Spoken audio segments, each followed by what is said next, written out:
Good morning, everyone. Thank you for joining the Commercial Aviation Work Group. Work group members and members of the public, please be sure to sign in on the invite sign-in sheet. There will be an opportunity for public comment from 12:20 to 12:50 p.m. and I will alternate between in-person and online. Work group members, please speak clearly and loudly throughout the meeting so those in person and online can hear you. Hybrid meetings can come with unique challenges, so I appreciate everyone's cooperation and patience if any technical difficulties arise. Work group members online, please keep your video on and microphone on mute unless you are speaking during the meeting. And if you have a comment or question, please speak freely during the meeting or use the hand raise button. And as a reminder, members of the public will be muted unless you are called in on during public comment, in which I will unmute you. And for everyone in person, the emergency exit is located on both sides of the room and the restrooms are out to your right. Now I will pass it on to Evan. All right, good morning, everyone. Call the meeting to order here at 5 minutes past 10. Our agenda today is pretty full of presentations, so I don't want to spend too much time in preliminary matters, but let's go ahead and introduce the members present in person, and then if we have members online, we'll have them introduce themselves as well. So I'll start to my left, and then we'll take this way. I'm Ann Richard. I'm the Aviation Director with WashDOT and a non-voting member. Evan Dorby, I'm the citizen member from West Seattle and the chair of the working group. Irish Gas, like Seattle Tacoma International Airport. Maria Batiola, representing Front End Centers. Alicia Crank, Edmonds, Washington's citizen member. Alan Adolph, Regional Transportation Manager, Yakima Valley Conference of Governments. On the Eastern Washington MPO RTPO representative and voting member. Gary Word, citizen representative from Eastern Washington. Charlie Reardon, the airline industry or businesses dependent on aviation. And online, it's Mr. Dunham. Whereas Dunham, citizens representative. And Stephen Polonsky, non-voting member, Washington State Department of Commerce. Okay. Then do we have any other members who are appearing online?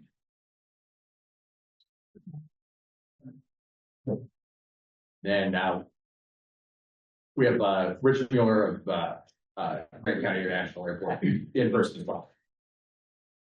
Great Island Moses located. All right, we status, so agenda review. I mean, pretty straightforward. We have a presentation from our newly contracted consulting group, CNS companies, prior to lunch. And then after lunch, we have public comment and presentation from Mr. Gus from SEA Airport. And then we'll set another meeting, although we've kind of already set that meeting. And then we have the 2 other members of the airport. So as far as non-voting member invitations, Mr. Worth, you had asked that we add a particular block of discussion on this to the agenda. And so do you want to talk about who we've invited, who's turned us down, who's accepted? Well, there were 4 kind of loose ends at our last meeting about people that we had talked about inviting, and I believe you contacted them. You might be better to report on this than I am. Well, one of those was Stephen Polonsky with, and I'm sorry if I got your name wrong, with Department of Commerce. So he invited him, he accepted, and he's here with us today. So that's great. The other ones, well, we just yesterday or the day before got a name from the Washington Aviation Alliance of who they would like to have on here. So that name is so Mr. Hendrickson, who is the president of the Washington State Aviation Alliance, politely declined, but has nominated, and Mr. Hendrickson is online, incidentally. Oh, okay. So Did you see the letter from him? Have here. Yes. Do you want me to, leave it so we can speak with us? Okay, give me a second. All right, Warren, you should be able to unmute now.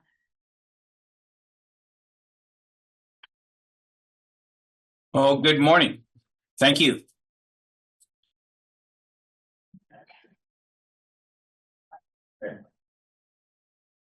Mr. Henderson, you had nominated, Moyers. That is correct, Chair Nordby. I appreciate the invitation to represent the Alliance and especially the vote of the membership. Honored and flattered, as I indicated in my letter, so I appreciate that invitation. My professional commitments, however, prevent my personal attendance. I will monitor, of course, the events of the Commercial Aviation Work Group to the maximum extent possible. I have quite a busy day today, but I did want to nominate Trent Moyers, who is also online today, as the Washington State Aviation Alliance. He is the Director of Airports for the Chelan Douglas Regional Port Authority and is the Director of 4 airports in Eastern Washington, the largest of which is Pangborn Memorial Airport in Wenatchee. The Washington State Aviation Alliance Board highly endorses Trent and also was approved by Executive Director Jim Kuntz of the Chelan Douglas Regional Port Authority for Trent to join the Alliance on behalf of that port.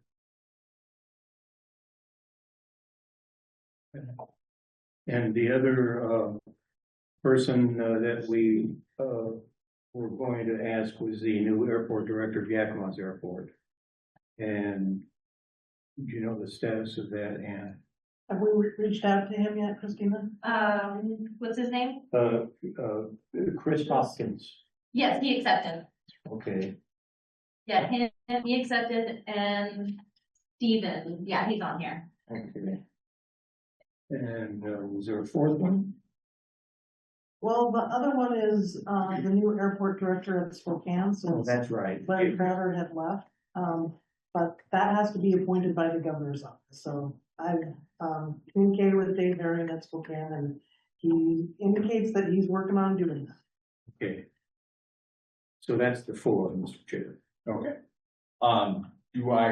So we typically, have, as a group, have voted, just for calling, and if anyone wants to disagree, it's fine. We typically, voted to extend invitations, individually. So I suggest that we vote to accept when someone has turned us down and they've nominated somebody else, we then sort of ratified that nomination as a group. Do I have a motion to accept Mr. Moyers as the representative nominated by the Washington State Aviation Alliance, and then to extend invitation to the other individuals we talked about? Motion. Second. All in favor? Please. Aye. Anyone opposed? Okay. So let's go And Trent forward. is actually on here. Great. He's Well, able to unmute if he wants to say anything. welcome, Mr. Moyers. You can unmute. Stay unmuted.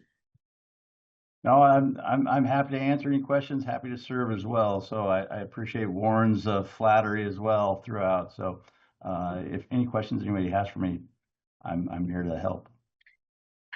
Okay. All right, thank you.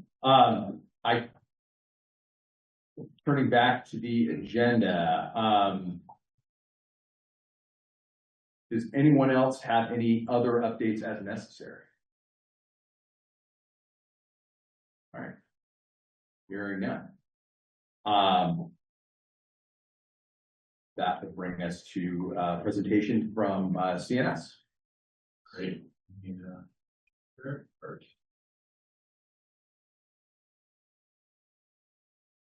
All right, excellent. So thank you, Mr. Chair. We appreciate and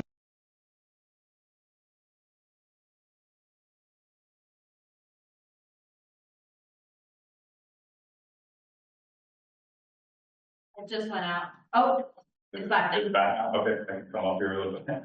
So yeah, thank you.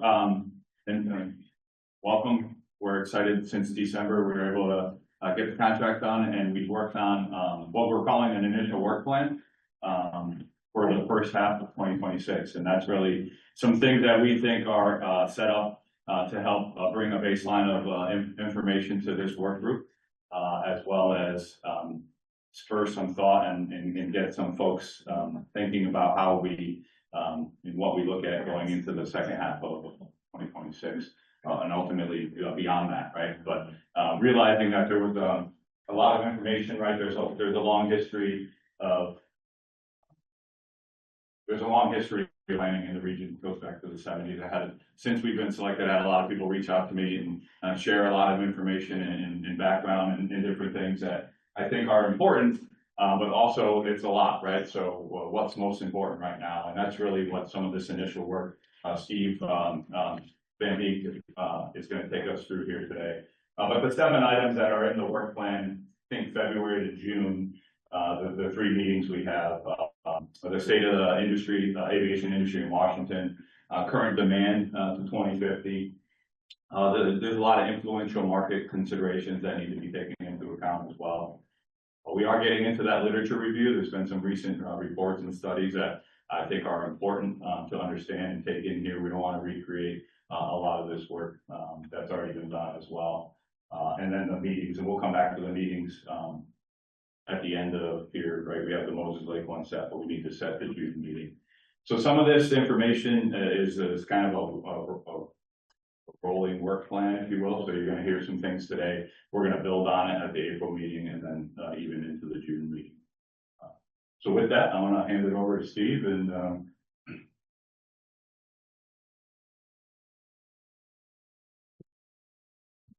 good morning, members. Good morning to those online as well. I'm Steve Van Beek. I'm with Steer. I'm from Northern Virginia. Happy to be here in Washington to give a little bit of baseline, as Mark was indicating, about the industry.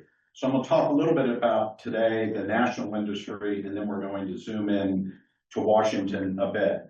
And given this is the February meeting, in April, after this baselining, we're going to look at some forecasts. But what we'll do today at the end is talk a little bit about what we saw in the literature on the forecast, and then what our intent is going forward. When you do that, you typically start with what we call an unconstrained forecast, which simply means what is the market demand going to be in Washington between now and 2050. Then as the project proceeds, we'll look at the constraints in Washington, and those can be anything from airspace constraints, military and civilian, not having enough gates, not having enough runway, not having ground transportation that can adequately serve airports.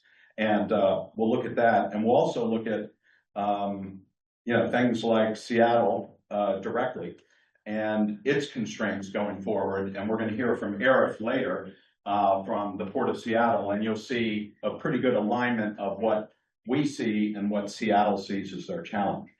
But Washington's not unique, but it has some unique characteristics. And I think what you'll see today are where there's similarities nationally and where there's some differences. And many of those differences redound to the benefit of the state. There's some differences for some communities that don't, and we'll talk about those as well. And that will establish, I think, a pretty good baseline. Now, I have made these slides available to everybody, so I hope it's not an eye chart for some of you over there on a couple of slides, but you'll have the presentation, and it's really designed for you to take home and re-review the information. So don't expect me to speak to every item on every slide today, but to give you kind of a general stylistic view.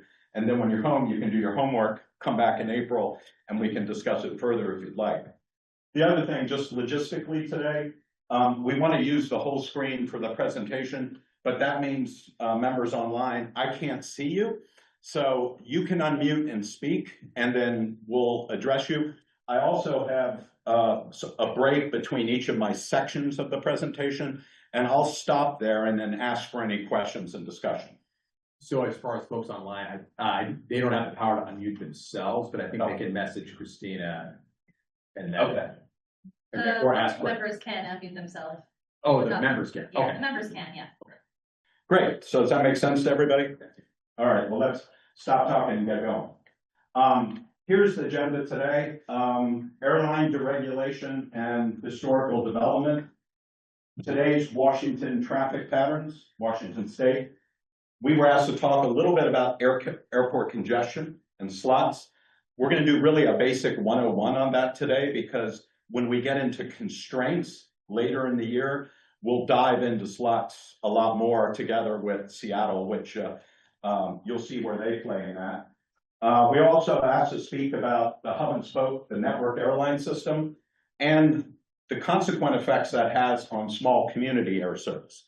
And that's one of the places I identified some issues with in Washington currently, and we'll see why that's the case later. It's not just the case in Washington, it's in the case in a lot of remote communities in the United States as well, and we'll explain why that is.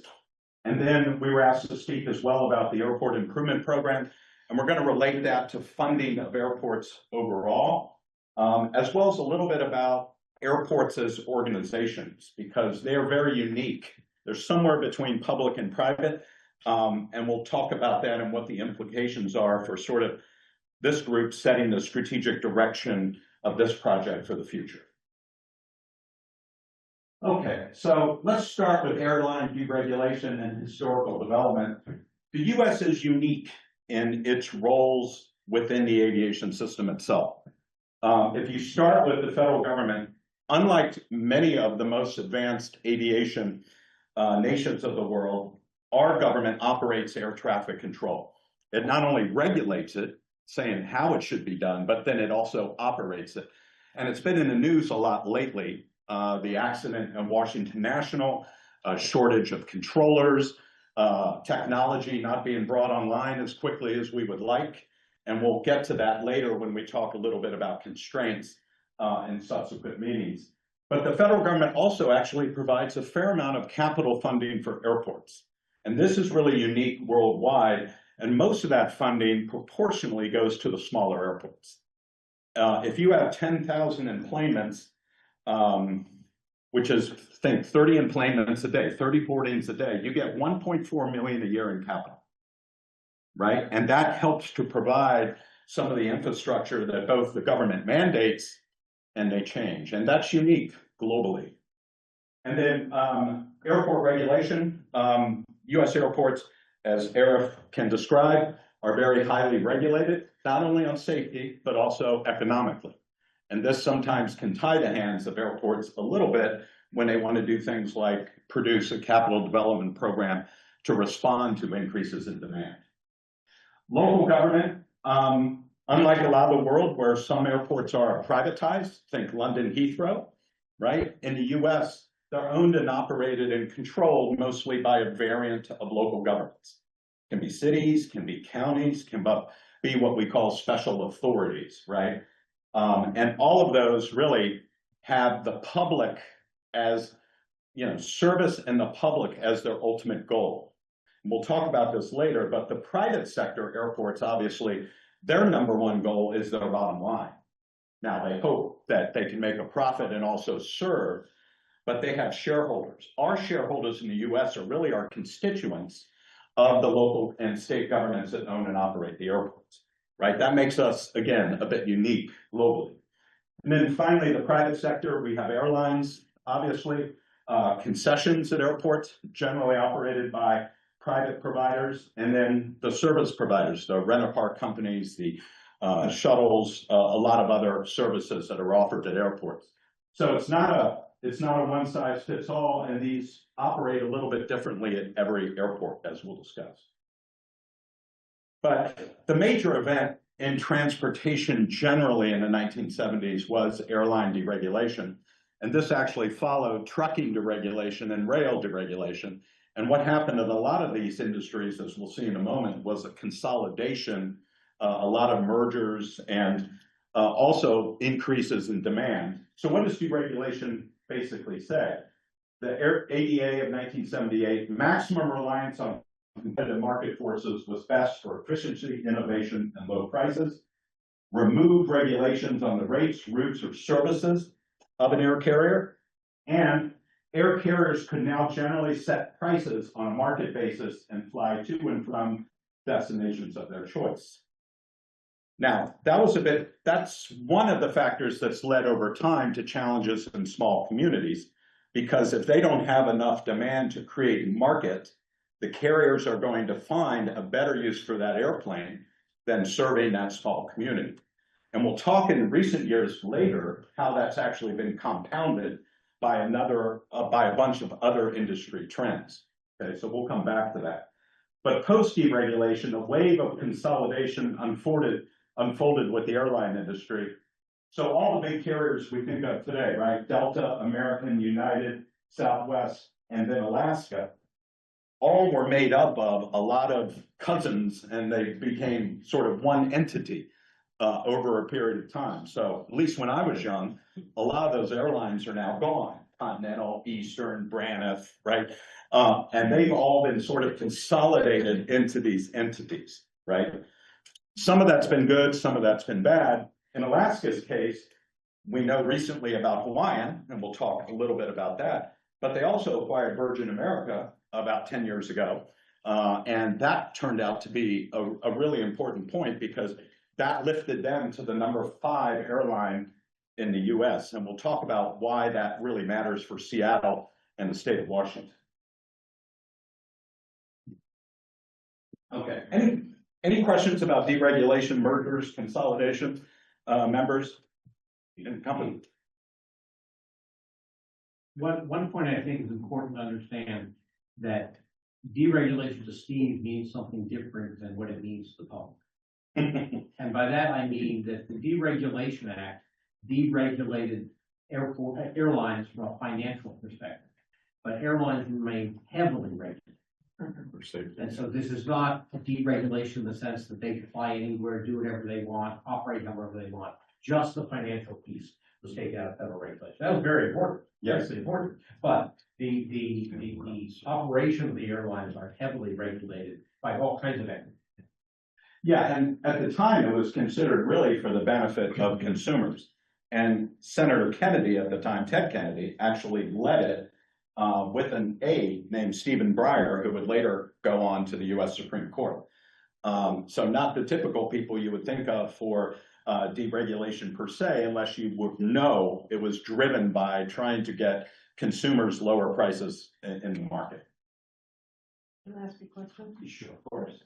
So with all that discussion about airline deregulation and what that means, if this group says a way to solve our problem would be to tell, hypothetically, Alaska Airlines that they need to limit the number of flights that they have out of SeaTac, and how does that relate to what we were just talking about? Or they have to fly to Grand Canyon. Well, it would all depend if Arif and his fellow employees and the infrastructure at Seattle could accommodate Alaska Airlines. If they can't accommodate them, then they either have to provide access or they have to say why they cannot. So, but you can't tell the airlines, I mean, this is, and we'll think about this when we later get to small communities. It's really inducing and coming to an agreement and negotiating the terms upon which you can come in and serve at an airport. There's no absolute right to a particular form of real estate for the carriers, but that's how you negotiate that with the airlines. Now, there's a little bit of push and pull with that. And later when we get into constraints, we'll probably do a deeper dive and bring in counsel to help us. And I think it's important to recognize here that the rules are different in different parts of the country. So, for example, in New York, where one entity owns a number of the commercial airports, JFK, Newark, and LaGuardia, the ability to do what you are suggesting is much greater than it is, for example, in Los Angeles, where different entities own LAX, Burbank, Ontario, Orange County.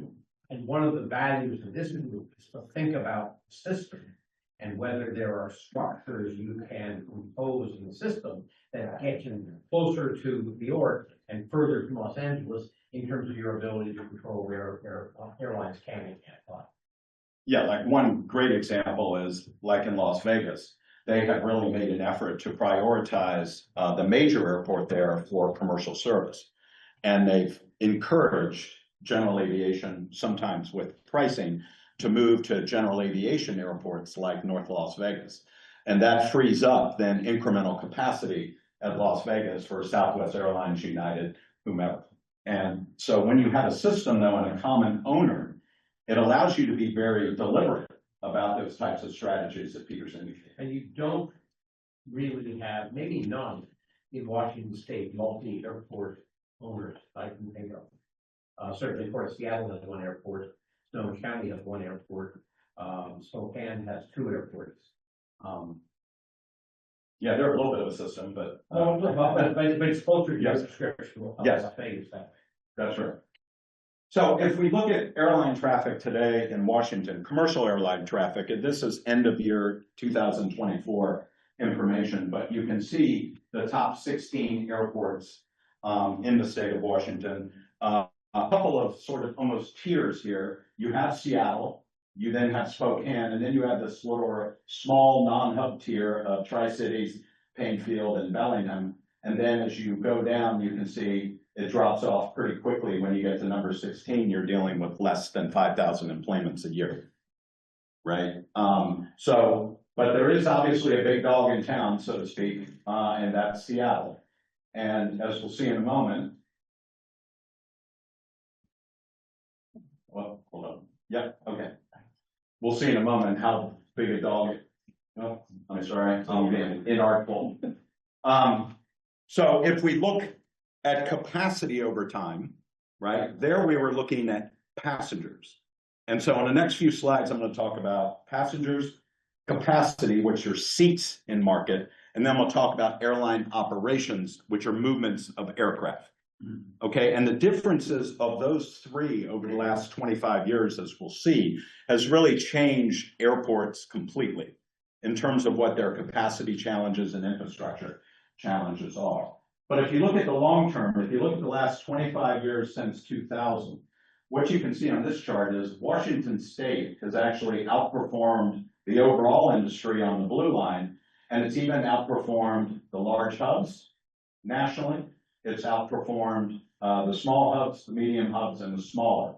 So Washington overall has done very well. Now, in the last only year, 25 compared to 24, you can see a little bit slower growth for Washington State. But that brown line being above the other lines is outperformance. And that means the airlines have put more seats into the state. Okay? And we'll talk about why that is. Okay, the other thing about aviation in Washington is it's a great, this slide, if you were an investor, you would go, this is a marvelous slide. Because over basically 35 years since 1990, you can see that there has been just really steady growth, right? From 1990 to 2015, you had 3.4% annual growth. In between 2015 and 2025, you had 2.7% growth. But that's even while you had the 9/11 terrorist attacks in 2001, the Great Recession in 2007-8, and then the real big dip of them all was obviously during the pandemic in the beginning of 2020 and into 2021. Okay, so one of the things you notice here is if you're a long-term investor, and let's say you're in it for 30 years on an airport bond or something, you're going to be very reassured that notwithstanding the challenges that aviation has, it seems to bounce back always very quickly. And that makes airports and businesses related to airports a good place to invest. Okay. Now, here's where we get into Washington airports, generally speaking. You saw when I mentioned before that Seattle was the big dog with its overall enplanements compared to the state. What you can see over the last 6 years is Seattle is about 88% of airline capacity in the state of Washington. Okay, that's a very high proportion compared to the leading airport in a state that you would see looking across the United States. So in other words, if people believe in 2050, there will be a capacity issue in the state of Washington, that's either going to be addressed by Seattle or it's going to be addressed by a combination of other factors. I think that's the kind of issues that, Mark, we'll get to about the third quarter of this year when we look at constraints, we look at future demand, not just for passengers, but also for air cargo, right? What does this mean for the state, right? But 88% of enplanements today operate from Seattle. And by and large, that is a product of the economic demand of the region here, right? That's what really drives airlines to want to be here. And we'll talk in a minute about other factors unrelated to the economy directly about why airlines want to be here, because those are a factor as well. You can then yes, So sorry. those employment stats are that O and D out of SeaTac, or does that include connections from the small? That includes connections as well. Yes. And I have a slide later on how much of SeaTac's overall employments are connection and O and D. So you can see number 2 here is Spokane, right? We then have Pasco, and then all the others stack up on the chart. And here is, out of all the millions of employments, that's Seattle's percentage, which has remained remarkably stable. Now, over time, obviously, if Seattle filled up, you would start seeing that spill downward to some of the other airports. But Seattle is so big that it would be very challenging for other airports to absorb that demand, whether it be Boeing Field or Payne Field or the other airports in this area. They just don't have that kind of capacity to absorb that spill should it fill up. Good question. When you say the spill, they would spill to other airports that are not on that list other than SeaTac. Correct. Okay. And if they don't have a ton of capacity, they're going to fill up in a blink of an eye. But we see that globally, like in Los Angeles, Peter mentioned, you have Burbank, you have Long Beach, you have Orange County. And if you project LAX to fill up because it doesn't have any more capacity, in about 2 years, all of them go from being 75% full to completely full, because they just don't have that level of infrastructure that the other airports have. So here's where we get into some challenges that we'll really get into more later about the smaller Washington airports. And this is the total of airports under 100,000 employments. And you remember the other slide where we showed Washington airports overall were outperforming the industry in terms of seats. The story here is a little bit different. So again, we have the state of Washington line here, right? Which is still at the top. We have the overall industries line, which is below that. We then have the non-hubs at every airport around the country, which are here. And again, that can be as few as 10,000 employments up to about 0.5% of the market share nationally. But the important thing for you is that Washington's smaller airports are even below that non-hub line. So they're underperforming against their counterparts nationally at the smaller airport level. And we'll explain in a minute through the traffic, the way the industry's changed, why that's the case. And at the end of my presentation, we'll talk about what some communities are trying to do about it to arrest that sort of drop that these small communities have. Because are we doing questions from the audience, or is that for the public meeting later? That's for the public comment. Thank Okay. you. I missed the introduction. Thank you. Okay, so this is the first baseline slide we're going to do for our forecast going forward, but I wanted to give you just a little bit of a preview.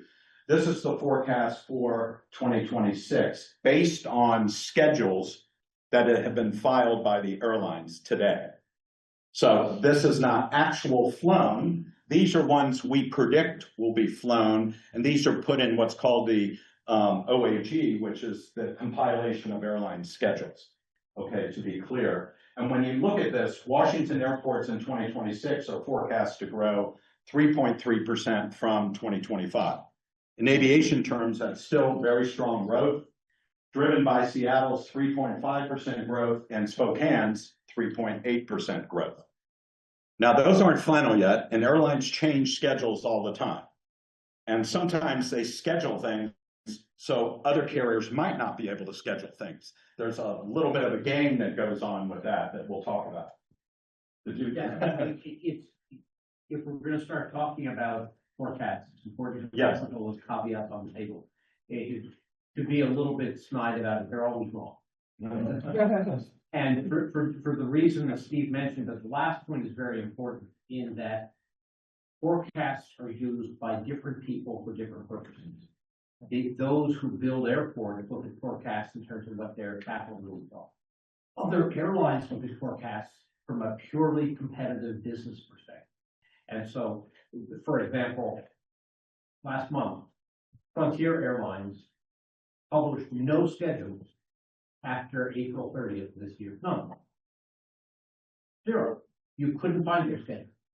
And of course, they did that for a competitive reason with respect to their competitors. And so you want to be very careful about looking at forecasts, and you want to make sure you understand how the forecast was prepared and for what purpose it was prepared, because it may be very helpful and may not be very helpful. All forecasts are.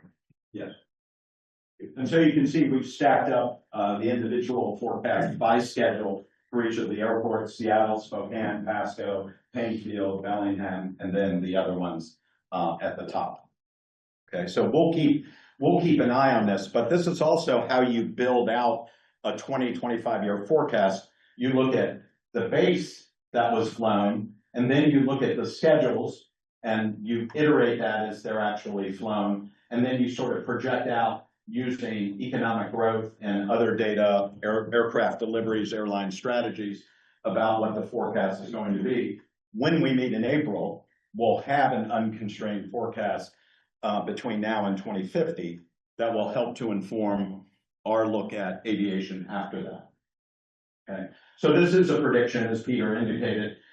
It's also important we estimate the load factors, because you have to look at the schedule, and then you have to say, how full do we think the airplanes are going to be when they actually fly? And most of us that fly today know the airline, that they tend to be pretty full. You don't have that empty seat between you and the window, right? Okay, now here's the money slide really for Seattle and the state of Washington. This is extremely important. From a US national standpoint, you have 4 airlines: Delta, American, United, and Southwest. Together, these are about 3/4 of US airline capacity. Okay, and then you have some ultra low cost carriers, some other carriers like Alaska and Hawaiian, now that combination. And then you have the 7%, which are foreign carriers that operate into the US. Okay, so what does this mean? Well, these guys play kind of a very critical role. This 18% here is important to overlap these routes and offer competition so that fares go down and travel goes up, right? If you only have 1 or 2 of these carriers in the market, those cities and the people that operate from those cities are going to pay very highly for the privilege of flying. What we like for people that represent airports and work with airports is we like a lot of competition here. So we're always very protective of this set of carriers because they will offer competition to them, just like Southwest did when they entered the market all those years ago, really after airline deregulation.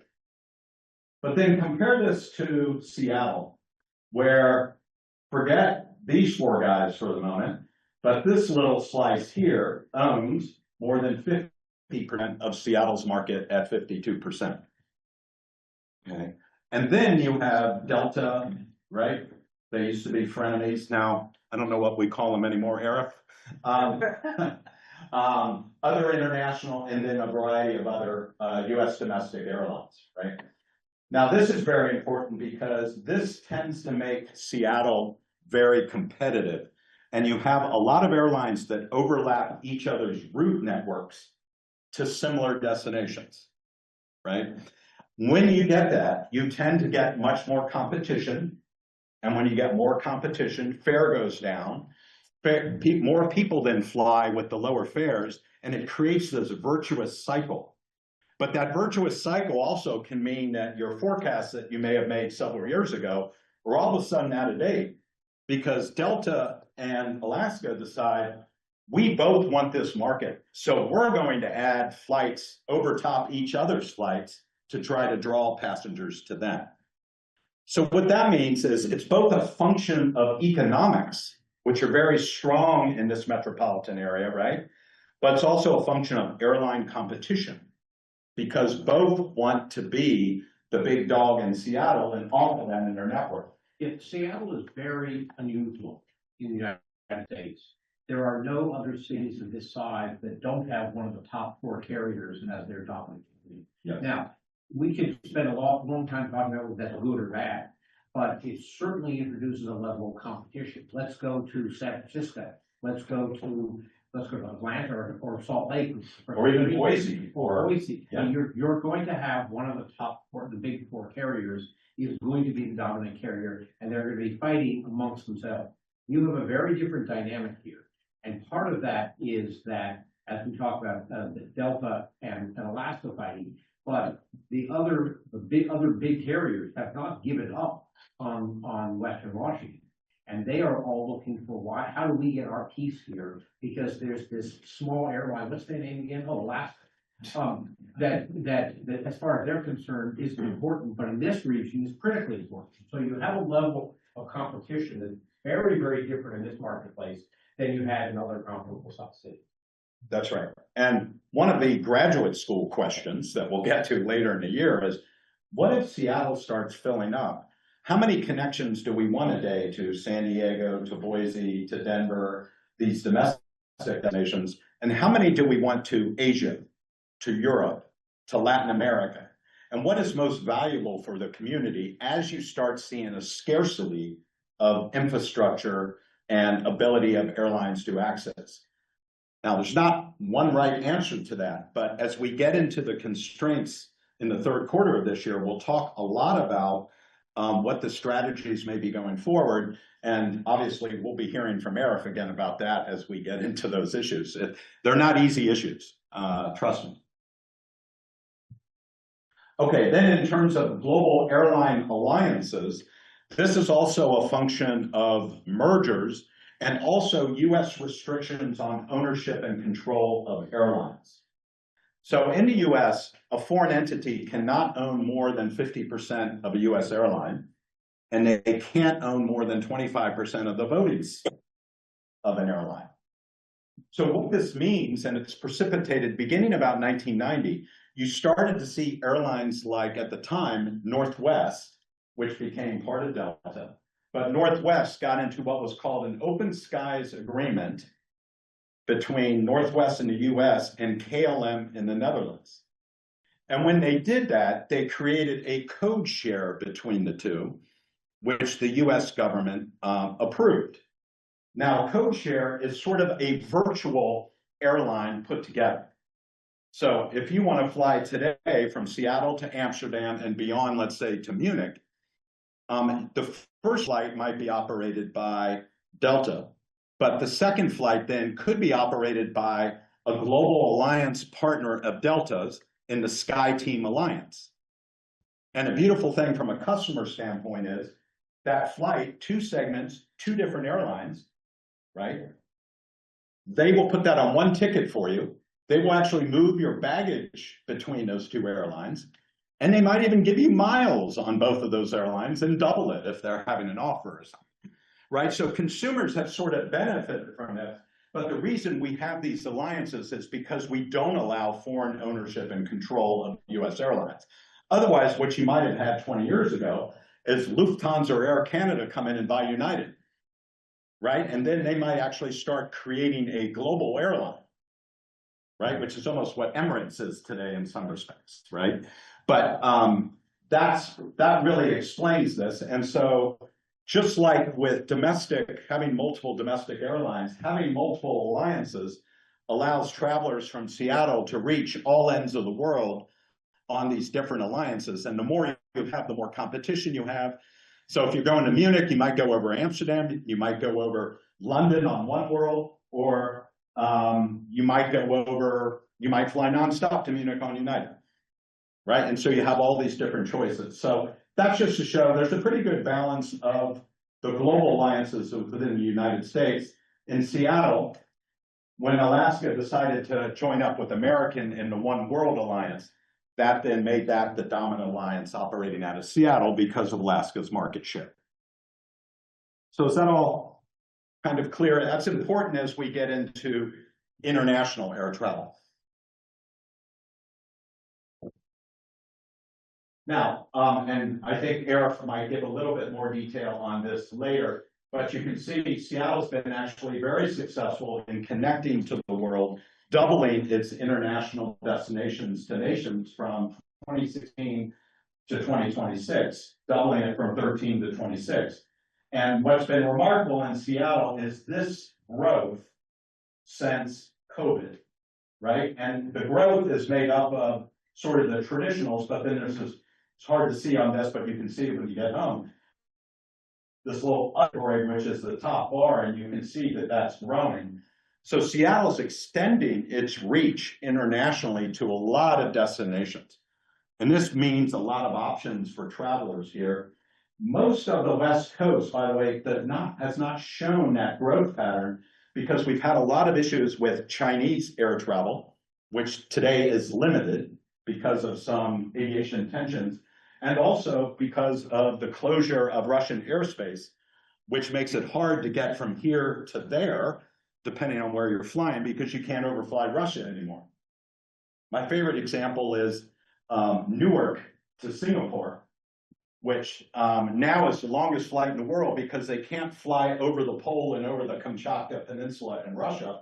Instead, they have to go all the way around the other way, and it's a 20-hour flight. So fast enough for that. You can see the growth internationally, which, you know, if you were running Seattle like Wendy and Arif, what you would say is, I really like those international destinations. They connect commerce, they connect people, and seeing that growth, even since COVID, has been very positive. Okay. If the market share slide was a money slide, this is the second money slide about what's happened in the aviation industry.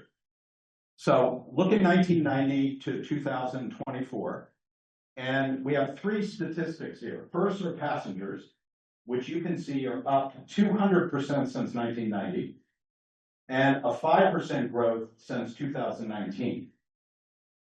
But let's go down here just for a moment.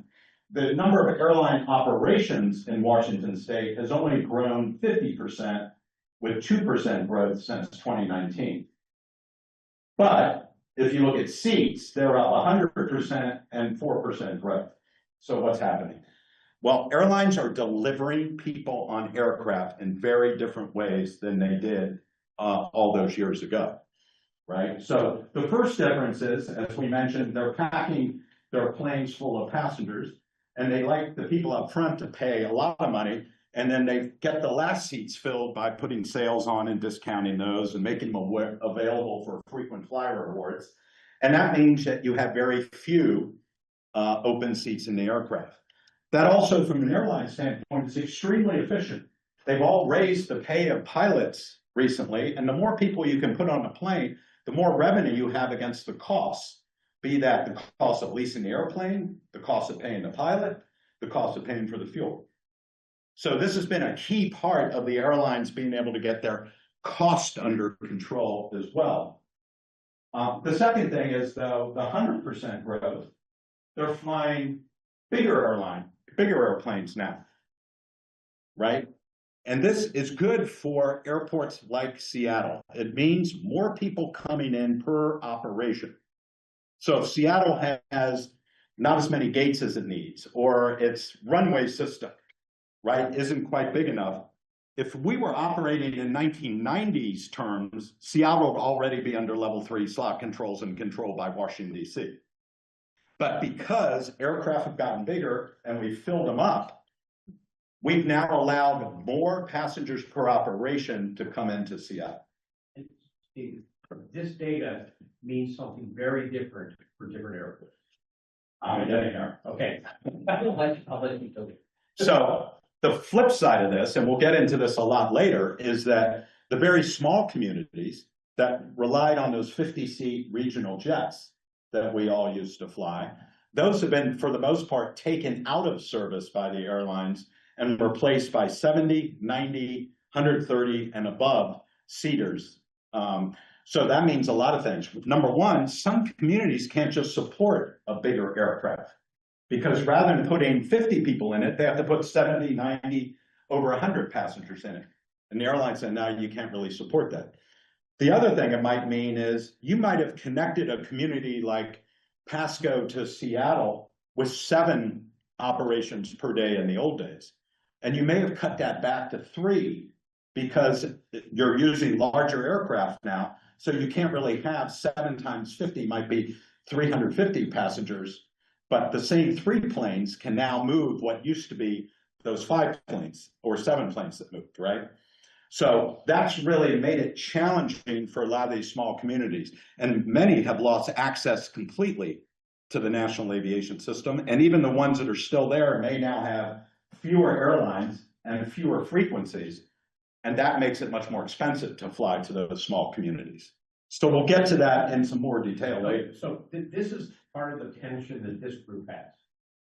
If you're operating a constrained airport, say SeaTac, you would like the maximum number of 747s and 767s and 787s because you can get more people per use of the runway. It takes X number of minutes for an aircraft to use the runway, and I've got 500 people getting out. That's great. Okay.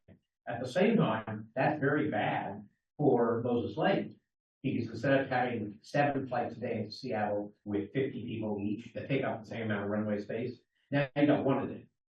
And the tension that regional planning like this faces is trying to reconcile the fact that the constrained airport wants only the big planes, or the bigger the better, because they're constrained in terms of how much runway capacity they have, and the smaller airports want more frequency, which of course has a negative effect on having public constrained airport.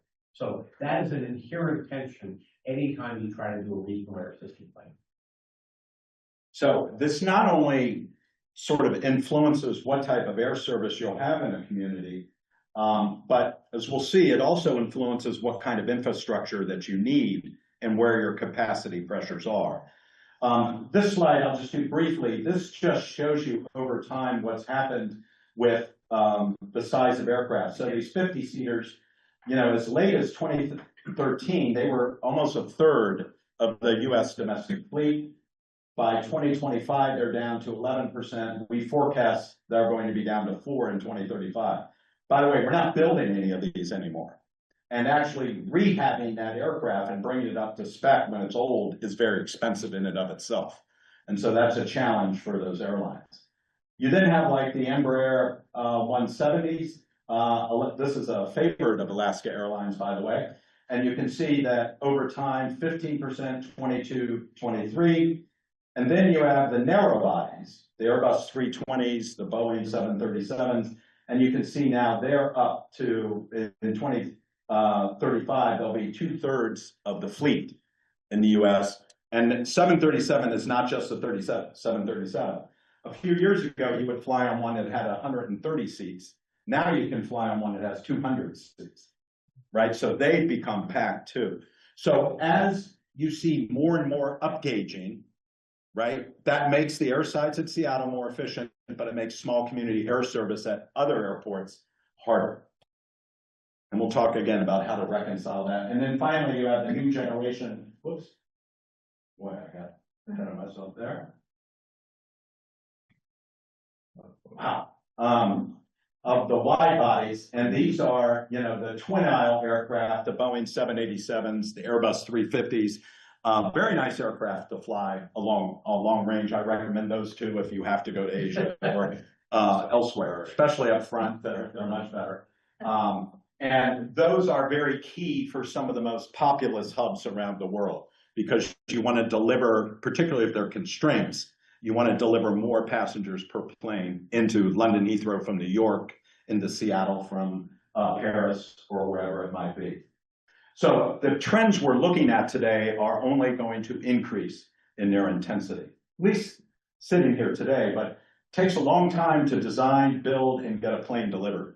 So these 2035 numbers are probably pretty reliable.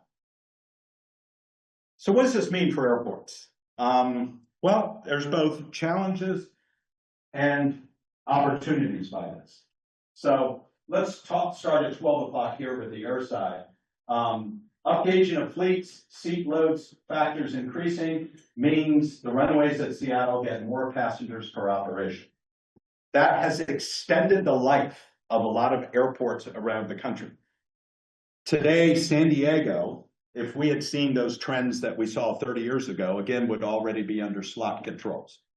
But because planes have gotten bigger, they're fuller, right, and they jam more seats in, today San Diego still has probably a good 10 years on its ability to increase demand or accommodate increased demand over the next decade, right? Same is true in Seattle, but then come around to 7 o'clock and the terminal. And you do see this in Seattle. And Eric will talk about what they're going to do about it later. But you have more peaking, that is more passengers per operation shoves more people through the terminal at the same time. As it does, what happens to your security checkpoints, right? They become longer and longer. And so airports have been redesigning their checkpoints, putting more machines in, trying to widen them, do anything they can to get people through, right? The baggage systems become overloaded because more people means more bags all arriving at the same time. So airports are designing new baggage systems, adding bag belts around the country because of this surge that comes from these trends. And then concessions, demand, and capacity. Really hard to keep up at the biggest airports on this, where you connect in Chicago, let's say on United or American, and you're going through that concourse, which is very thin, and you can't even get in to get a drink or a burger or something while you wait your connection, because so many people are overwhelming the capacity. So what airports have done is they've been expanding their terminals, changing their security checkpoints, adding bag belts, and at the smallest airports, even increasing the size of their hold rooms. Have you been in an airport recently where you're on a plane with 250 people and the gate area has room for about 50? That 50 was for the old 50-seaters. And if airports haven't done anything to their terminal since then, it's going to be a miserable experience. So one of my clients, even Asheville, North Carolina, which is a very popular destination, particularly in the fall when the leaves change, they used to be entirely served by 50-seaters. Today, they get Airbus 321s in with 249 people. And imagine if there's a delay in that terminal. So you have 500 people maybe in the hold room designed for 50. As I tell my friend Lou, who's the CEO, which he really loves, I said, Lou, I was through Asheville today. It looked like a refugee camp. And he's Steve. So anyway, they're redoing their terminal at a cost of $400 million for a small hub airport. Because Asheville, North Carolina, which relies on tourists, can't have an airport where people feel like, they're crossing a border and, coming into a new place. It has to have a welcoming front door, concessions.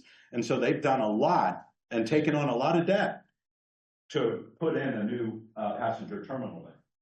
And then come around to 5 o'clock, ground transportation. Oh boy.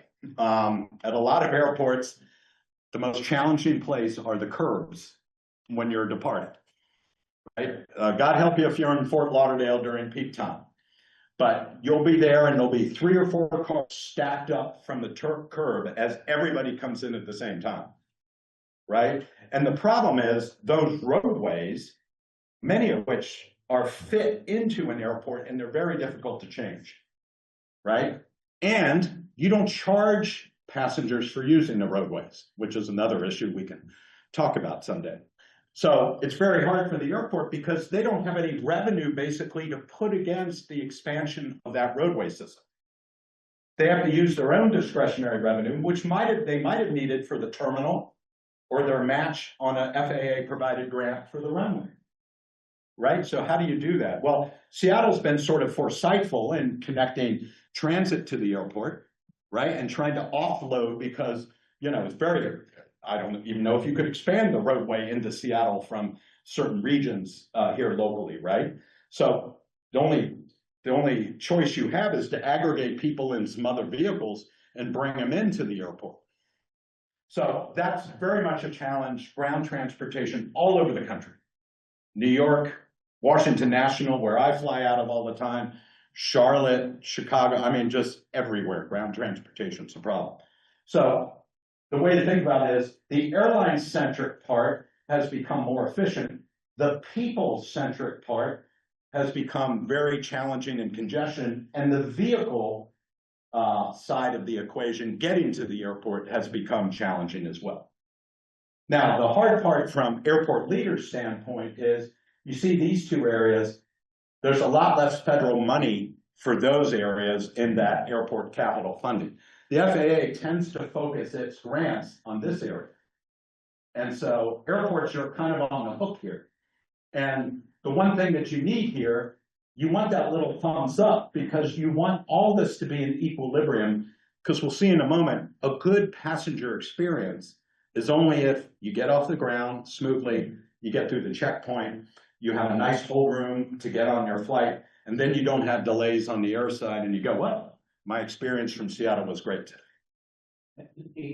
At the risk of taking too much of a detour here, it's important to understand, it's important to understand that airports and how they can spend money are heavily regulated.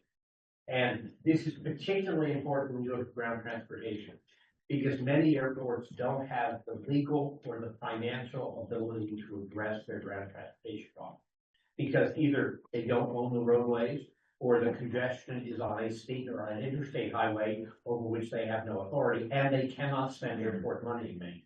So the problem you have in an awful lot of airports, and to some extent this is a problem that SeaTac, is that when you look at the ground transportation problem, you need to be very granular and say, if the ground transportation problem curb, check, airport can deal with that if they have the money.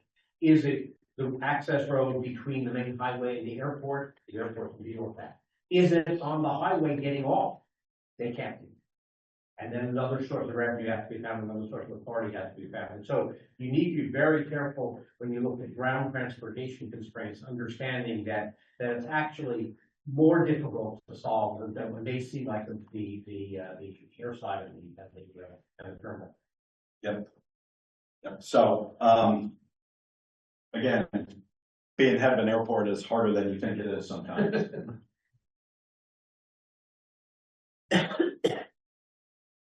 Mark, can you go to the next one? Right now. Okay. So the way we like to think about this is the customer experience, right? And this is a complicated but kind of a fun chart that takes your experience of getting to the airport and your destination, and it looks at the various stages that happen in that process, from being at home and booking it, to traveling to the airport, to dropping your bag, going through security, waiting for your flight, boarding, the onboard experience with the airlines, where airports really don't have a direct role. On your arrival destination, you may go through passport control, collect your bags, and get back to your city. Now, the fascinating thing about this chart is right down here, the stakeholder, the airline, the transport provider, the service agent for the airline, the security authority, the tenants, right? The airline or the airport here as you're in the lounge, the boarding. And what you can see on all of these is these are all different entities. And in some way, it's a bit like an orchestra for customer experience, where the airport has to work with all these other service providers. And you have to really have an integrated customer experience strategy to make sure that that customer goes through everything the smoothest way possible. Because when there's a problem in Seattle, TSA, the headline is, there's a problem at Seattle. Then you go down the 5th paragraph with TSA today.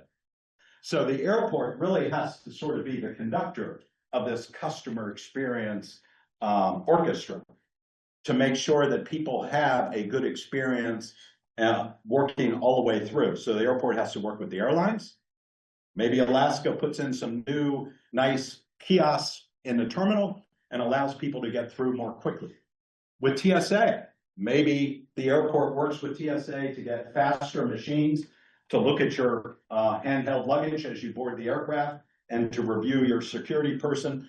And if you're like me, got help and you got metal in your hip, then you get to go through the fun thing and get patted down almost every trip you take. And then you get on the other side to concessions.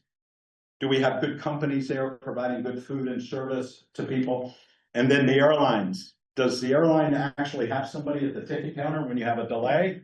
Or does the board keep saying on time and you're an hour late already and there's no one to ask about at the ticket counter, right? All these things are so important to determining the quality of that customer experience. So at a typical airport, it's interesting. Everybody that works this will have an airport badge. So the typical airport, about 7% of the people who are badged actually work for the airport authority. The rest work for airlines, service providers, TSA, Customs and Border Patrol, or other people. And that just shows you what levers do you have to pull, right? Well, you better get along with the head of TSA at Seattle, with the head of Customs and Border Patrol. If Hertz is having problems, as they are everywhere, it seems, when I travel, can I actually, is there a car there? Old Jerry Seinfeld episode, right? Reservation means I have a car, right? I don't have to wait an hour to get it, right? Are there lines everywhere, right? These are all factors that go into that customer experience. So the really foresightful airport directors know, if you're going to be ranked well as an airport, you just can't deal with the stuff that you have direct control over, but you have to work with all your business partners and stakeholders to create that harmony from the orchestra.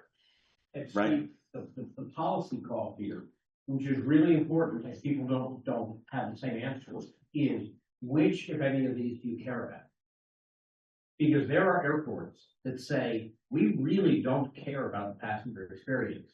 We are the kind of airport that wants to make sure there's a roof over your head that generally doesn't leak, and that's it. And there are airports like that. I mean, I'm not joking, okay? Because they are catering to low-cost carriers, they're catering to only leisure travel, and that's fine. There are other airports, the other extreme, JFK New Terminal 1, that says, we want you to believe that you walked into a Four Seasons or a Ritz-Carlton hotel the moment you get into the airport. That's a different policy call, and that has implications for all of these pieces. And so it's really important not to assume that A, it's a sort of given, and B, that as the policymakers, you can't determine that all of those are frowns or smiles. So the trick is, right, how do you manage those trends on an ongoing dynamic basis to get to there? You want to have as many of those green, enthusiastic, smiley faces. And you can maybe detect my own bias. The two frowny faces were for TSA and CBP. You would like to have green all the way across as you go. Okay. Yes. I just got a technical comment. Sure. I've heard from people that are online that they can't see your pointer. So anytime you use your pointer, do an audio with it too. Okay, thank you. So the red are the CBP and TSA evaluations in this hypothetical slide. And you may have seen these more and more as you go through airports where you clear the checkpoint and they say, how was it today? And you slap one of them. You see them in bathrooms now. You see them in other places around the airport. The rental car companies, for some reason, haven't put in. Well, anyway, that's an issue. I've been having good experiences lately. Sorry about that. So that's a little bit of the baselining of traffic in Washington, some of the big issues that airports have. I think later you'll see ARIF with some of the trends going on in Seattle are perfectly explained by some of these slides and what their priorities are. But I was asked to provide a little bit of preview on airport congestion and slots.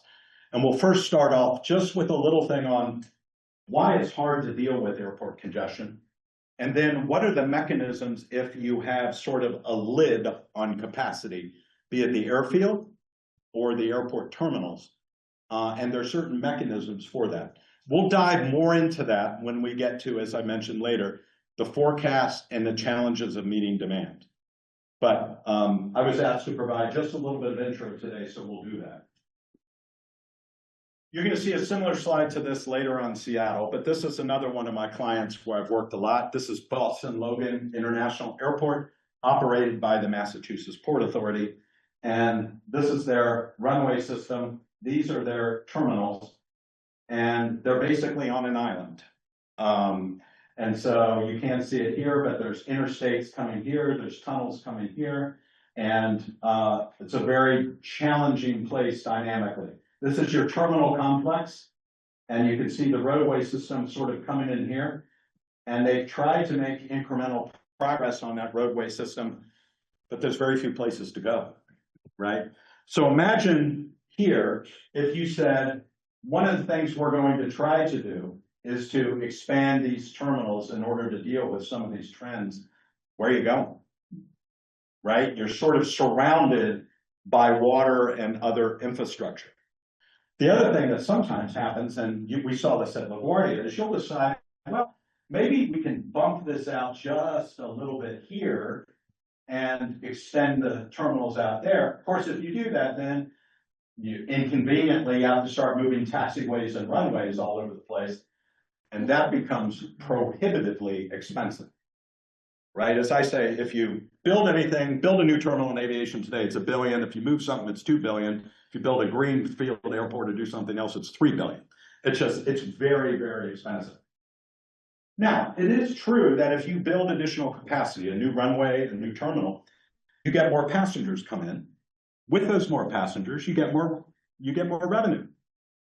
Right? People rent a car, the airport gets fees. They buy a Coke, airport gets a share.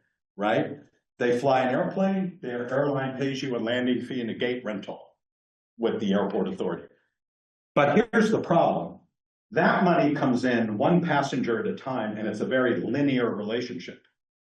The problem when you attack an airport like this or Seattle is the costs are not linear. They're almost exponential. So you have this exponential set of costs and you have linear revenues.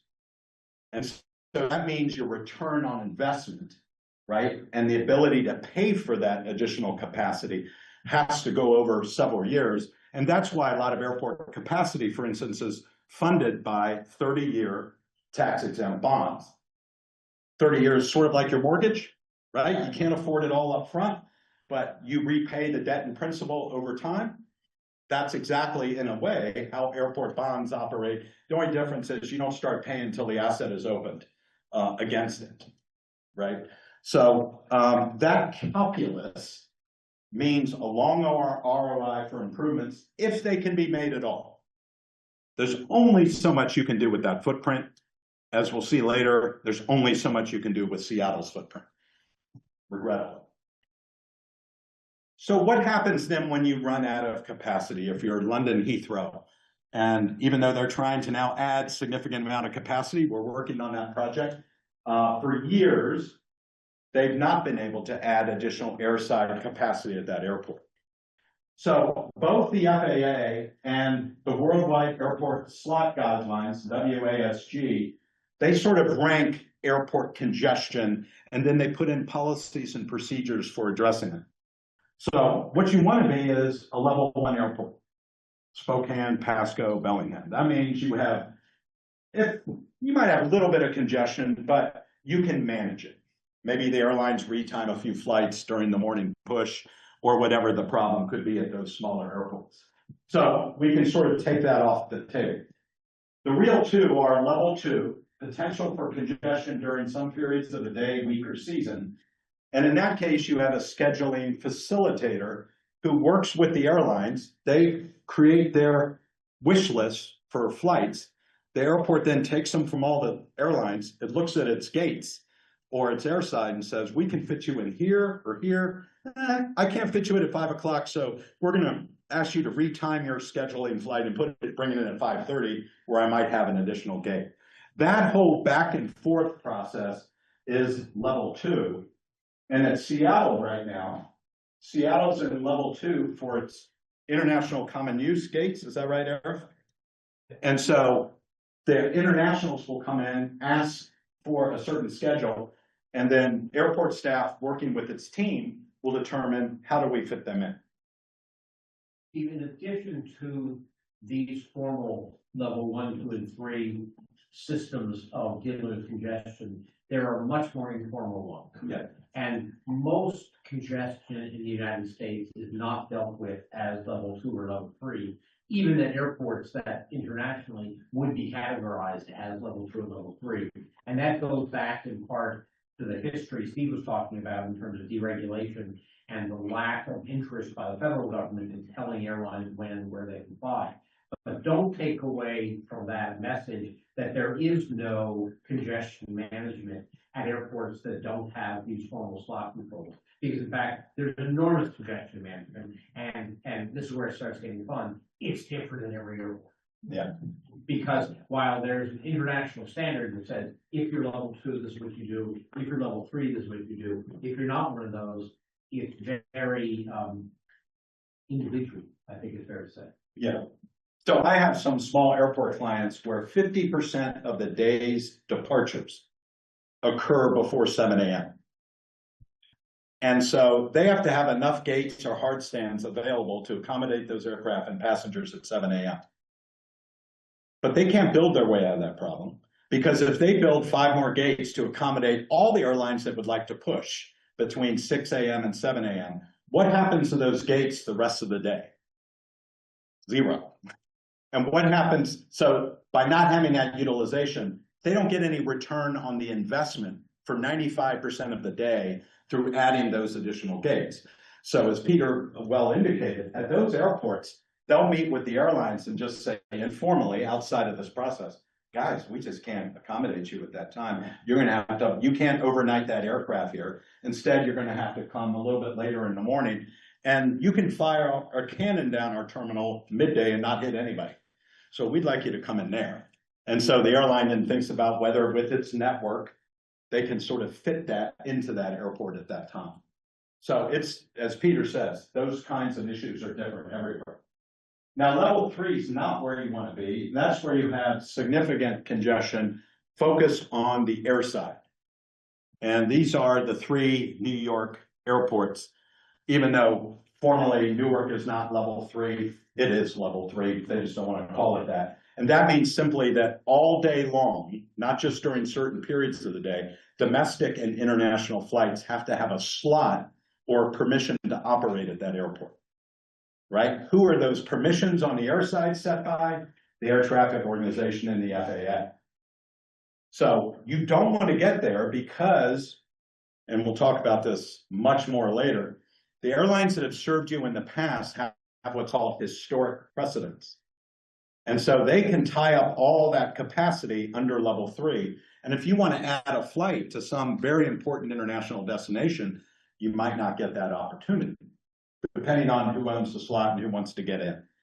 So airports will do a lot of things to try to avoid tipping from level 2 to level 3. And Steve, I think the competitive issue here is pretty important. Because this is a national and an international market. So if you are an airport that's heavily constrained and Lufthansa wants to decide where shall I fly to? Well, I can't get into JFK, can't get into Newark, or I can only get in at times that don't make any sense. You know, I think since I just got to get to America, I think I'm going to fly to Charlotte. And that has ripple effects for the rest of your traffic, okay? And so the reason you want to avoid level 3 is not just because it's a headache, but because the economic consequences for the region are enormous. Because when you've got an international market, the Middle East carriers, the European carriers may decide, you know, all we got to do is get people to the west coast of the U.S., so we're going to fly in San Jose instead of Seattle. That may not sound like it makes a lot of sense to you, but it makes an enormous amount of sense to the international carriers, because most of their traffic is not in fact going to where they're landing. They're then connecting on those other networks on the other airlines they have alliances with elsewhere in the country. And so you want to make sure that you have capacity. Now the problem is that's not just for the international carriers, because if you get Lufthansa in, great, we've got nonstop service 7 times a day to Frankfurt. But you can't get in any planes to Spokane and to Bend and to Portland because it's all taken by them. So it's a very constant balance that the airport has to make from an economic perspective to make sure they are satisfying your local regional economic. Yes. So if it's beginning to get complicated, you're paying attention. That's why I say today we're scraping with an intro. Good enough. Yeah, I know you're gonna answer the question, but Lufthansa wants to come into that community and the other airlines have slots. Can't Lufthansa say, hey, I want to pay some more money? Well, no, raise the rates. Let me buy my way out of some other. So that's no, but I mean, can they just do that immediately, or is it like, all right, there's a contract for a certain period of time, and after that contract expires, then you can come in. All that's true. Okay, sometimes and I'll use the word slots with a small s, not no slots. I want an allocation to come in, okay? At some airports, there's no cost for that. That is, if there's space, you can come in. At other airports, you have to pay the airport, and at other airports, you have to pay another airline. So, for example, a slot at Westchester County, New York, which isn't a slotted airport, goes for about $1.5 million. For how long? For the essentially permanent. Right. Okay, so that's what an airline has to pay $1.5 million to have the right to land one aircraft in Westchester County. That's a lot of money. And by the way, that money goes between the carriers. The airport doesn't get any. There are other places where the number is much higher. There are other places where it goes to the airport. But sometimes airlines, in fact, can do that. They can go, to use my Lufthansa example, they can go to SkyWest and say, how about we give you $1.5 million so we can get in for that Frankfurt flight, and you'll just get rid of that bad flight because nobody flies bad anyway, right? And the challenge for an airport is they don't necessarily want that to happen, and so they have to set up the regulatory structure for their use of their facilities in a way that doesn't allow the bullies, in my scenario, to get rid of the lower value service that in fact may be critical to the community. And that is very difficult, because if you ask the airlines, they really don't care that much about those smaller aircraft. They make all their money on the very large aircraft, on the international travel with transcon, and they don't make nearly as much money with the community. That's obviously critical for not just a small community, but for even SeaTac Airport, because they want to be able to feed into the rest of the Northwest. And if you take a place like New York, JFK, where Peter and I both work, airlines just don't sell slots into there. The reason being is because there's a scarcity of capacity. Commas call it a scarcity rent that has to be paid. What that means is a very high fare proportionally to others. And that means the airlines get a great yield on that. The last thing they want to do is sell that to a competitor who then can take advantage of that and offer service into this closed environment. For that reason, where you have formal slot controls in the US, US DOT and the FAA must approve any slot transaction between carriers. And a lot of times they're looking at competition issues and other things, but airlines just don't sell. And when they do, the prices bake in that scarcity rent, and they're outrageous. So if you want to have some fun, go to Google News, say Heathrow slot sales, and you'll see how much a slot fare goes for. So, for example, Alaska, did you know that you used to be able to fly from Seattle to Dallas Love Field in Alaska? Anybody ever flown that? No, you can't do it. Not because there's not demand for it, the load factor on that is enormous, but because American, purchased the slot from Alaska. Alaska made more money by selling the slot to American than they made flying the route. American turned around and sold that slot to United. United turned around and sold that slot to Delta. And each of them along the way made money was for no flying at all. But what American did was they took out a competitor to Dallas that they would much rather fly into Dallas-Fort Worth, which is one of their hubs. Which is the reason they did not want Alaska. So it's all very complicated competitive matter that frankly is not passenger traffic. Yeah, there's a lot of application of, you guys are economists at all, like University of Chicago does game theory and behavioral economics.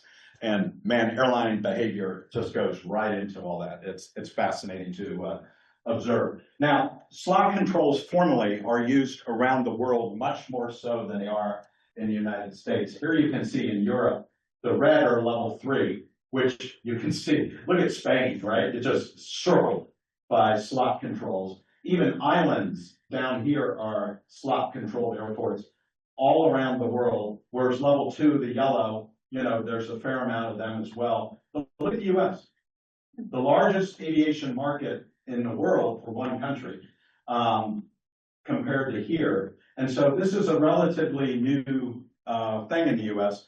One reason is because the US has so many different commercial service airports.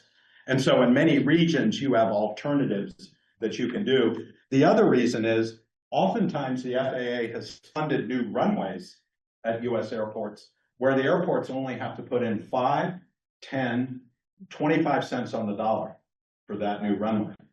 And so that leads to more runways. It's fascinating, when you bring a foreign investor into the US and they look at the airfield, they'll be like, Steve, what's that? This is Westchester. What's that crosswind runway doing over there? Well, that's for a few general aviation flights that can't make it in. And they said, why is that there? And I said, well, because they paid 5 cents on the dollar for it and it was okayed off. If we take that airport over, we're taking that out because we don't even want to spend the O&M on that runway. We don't want to do the operations and maintenance. Get that out of there. But that's a very commercial, private sector view. The US, because we've had public airports and we've had public funding, has really designed a lot of infrastructure, which has really made us have this luxury of a lot of different commercial service airports.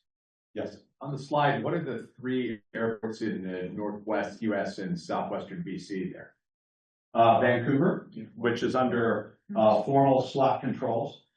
Seattle, which is under, as I mentioned, international slot controls. You have San Francisco, which is also on level 2. You can see next to the yellow. And then you have LAX similarly. That just means during certain times of day, they don't have capacity. And a lot of the reason is because of time zones and curfews in Europe. So those planes go in a very narrow band from Europe, and then they arrive at the US all at the same time. Right? Have you ever been like going Europe to the East Coast and you watch the flight map and you see all the planes coming in at the same time? That's because of the time zone and the policy changes. So we'll get more into slot controls as we advance on the project a little bit. Do we have time to take 5 minutes or are we? Yeah. I'll ask Christina. You're the boss here. Well, lunch starts at 12 and and we have 15 minutes. Keep going. If anybody needs to take a little stretch, or go out, please do. I won't be offended. I can keep going. It's like I'm with Peter in a deposition. You gotta just soldier on. Okay, so let's talk about hub and spokes. When you think of hub and spokes, just think, what is the airline's business model? How are they flying their routes, right? There's route maps, which are sort of their departures and their destinations. Then it's, how do we get from one place to another? And do we fly it nonstop? Or do we fly a connection, aggregate people at the connection point, and then go onward from there? So you'll see this as we look at these route maps a little bit in a moment. But I wanted to start, and this goes to a question we had a little bit earlier. How is the US industry changing? Well, the first thing is you can see in 2010, we have 68% of domestic trips were nonstops, right? That meant 32% of the time you flew a domestic ticket in 2010, you connected generally over a hub. So if you're flying Spokane to Washington, you go to Spokane, Chicago, Washington, right? That would be a connection, that would be in the 32%. Look by 2024 though, 78% of the flights are now origin and destination flights. Nonstops, only 22% are connecting flights. So if you were to look at the slide in general, you would say domestic hub networks are less important than they used to be to the airline business model, and you'd be right. But the reasons are significant, right?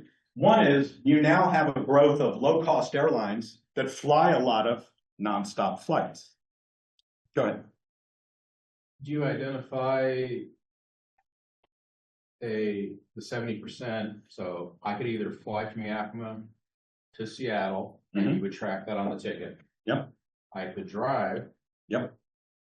But you would know about that. Is my trip from Seattle to point X in the 70%? It's only the air component. It's only the air component. Yes. When we're doing work for airports, we can look at where you bought the ticket And if you bought it in Spokane, but you then flew from Seattle and didn't drive, we could mine that data that way. And that sometimes could be an argument for Yakima, let's say, to go to the airlines and say, there's more demand here than you think because more people are driving than is actually recorded in the airline coupons that we look at. To Pasco. That's right. To SeaTac. Exactly right. Exactly right. Secondly, reduction of 50 seaters. Obviously, a lot of these small communities, when they lost service, they used to fly into those large hubs and then fly out on connections. If you have fewer 50 seaters flying from the small hubs, then you're going to have fewer connections, right? Simply put. By the way, that is bad both for the small community, and in some ways it's also bad for the connecting hubs because they then get fewer people that aggregate together to have enough demand to fly to some other destination. And this is actually one of the reasons why maybe San Francisco and LA have shrunk a little bit from what we thought their forecast would be 10 years ago, because fewer connections are going into those airports, right? And then airline upgauging and increases in seats per operation and higher load factors we've talked about. What's interesting is if you look at this chart in Western Europe, it's about 90% are origin and destination flights. A couple reasons for that. One is they actually have a rail system, right? And that rail system actually integrates at certain airports like Amsterdam, Brussels, other places, Charles de Gaulle now, they just added a new capacity there. And secondly, it's just much more profitable for the airlines to fly longer haul. So airlines in Europe like Air France, KLM, they've ceded the domestic market in Europe, as we would call it, to the EasyJets of the world or to the Ryanairs of the world. And those airlines are usually at alternative airports to the big airports where they can charge a lower fare. So will the US move to this 78 and approach 90%? It'll move a little more, I think, but not quite that far. The distance of our country, the lack of a integrated rail system, which we can improve on the margins, but we're not getting to the European standard anytime soon. Seattle share in 2024 was a little less. It was 70% nonstops from Seattle. 30% of people connected in Seattle. So, okay, let's look at the really easy to understand airline route networks. This is Delta's, and what you can see here is all their individual city pair destinations on this map. And what's circled here in red is obviously their primary hub, which is in Atlanta, which, by the way, is still the single most important hub in the United States to an airline's operation. So Atlanta has fully now in 2026, 20% of all Delta flights touch Atlanta, right? And then you can see in yellow, it's other hubs, as they call them, of varying degrees. Boston, Detroit, Los Angeles, Minneapolis, St. Paul, JFK, LaGuardia, Salt Lake City, Seattle, right? And all of those, you can see the change in the light blue in 2016 to the change in the dark blue by 2026.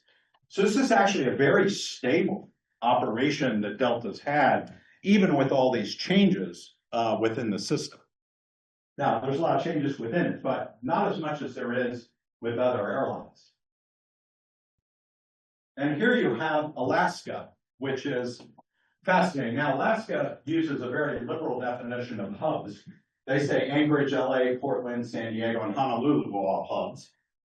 And they're more like we would think about as focus cities.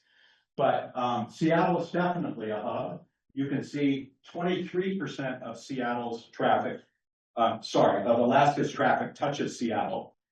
But that's down from 31% just 10 years ago. Interestingly, that's not really a function of fewer flights in Seattle as much as it is Alaska's expansion, their acquisition of Virgin America, and then their acquisition of Hawaiian, which now under the new co-branded airline is now a hub. And that's why you see Hawaiian and Honolulu's numbers are now up at 6%. So Portland is actually an extremely important airport for them right after Seattle. Right.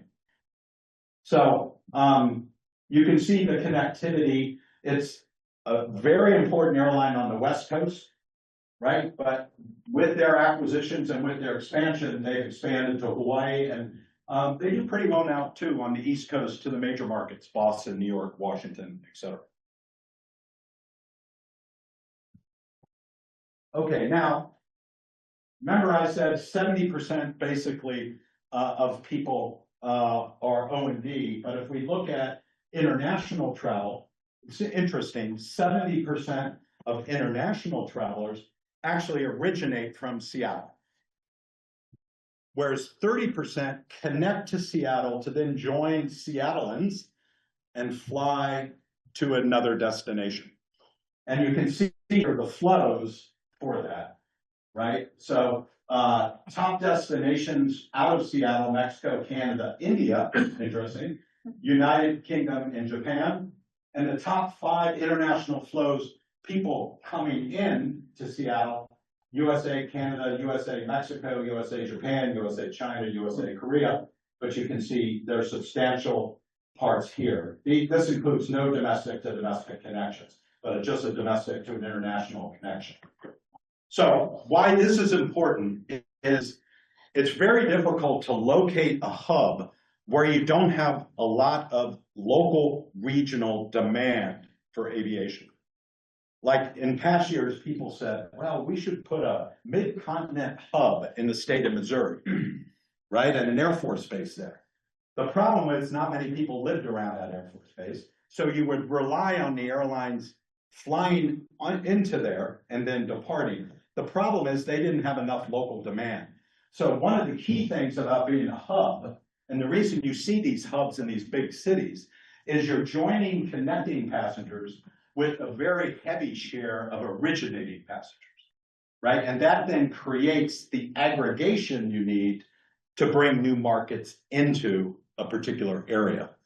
So a hub actually gives local residents more air service than their economics alone would deserve, right? And you see that even with like Delta in Detroit, where they aggregate a lot of people in Detroit, or American in Charlotte, where I think 20 to 25% of Charlotte are O&D, everybody else is connecting, right? But Seattle's strength is its local economy, creating the wherewithal to have these international destinations. Okay, so let's then talk just a little bit about the flip side, and then we'll get into policy, and then we're done with this section. Airline service to communities. I actually did this slide for the state of Wyoming, where I helped them with small community air service. Wyoming has one destination that is easy. Anybody know what it would be? Jackson Hole. That's right. It's a great destination. It's in a national park. It's an extremely, and I can't believe how expensive the area has become, but the flights into Jackson Hole, especially, used to be kind of seasonal. Now it's just year-round chock full of everything. But then you have a lot of other commercial service airports in Wyoming that are begging for air service. And so we sort of evaluated all the trends here. And so there are 5 big factors here to think about. The first, network airlines, hub networks have reduced domestic connectivity. We've talked about that, right? Going more O&D. The second, aircraft shortages. Yes, we've had some tariffs and certification issues that have delayed some deliveries of aircraft. That's important. But the lack in age of 50 seaters is a real dominant problem for the smaller communities. So we go around to 6 o'clock. The ultra low cost carriers are flying many more flights. And why is this an issue? Well, if you take a client like I have in Southeast Idaho, which is Pocatello, around Pocatello, you have Twin Falls, Idaho Falls, you have Sun Valley, and one other airport in addition to Pocatello. But ultra low cost carrier airlines can come in that community and say, we're going to serve one of you. Which of you would like us to serve? And what do you think that airline wants? They want revenue guarantees, they want marketing support, they want lower landing fees and lower terminal rents. And you're stuck with playing their game there of either you take them or your competitor's going to get them. And because it's an ultra low cost carrier, let's say they're going to Las Vegas or they're going to Florida, people will drive 2 hours in Idaho. That's like around the corner in Idaho, right? They'll drive 2 hours to get to a neighboring airport to serve that.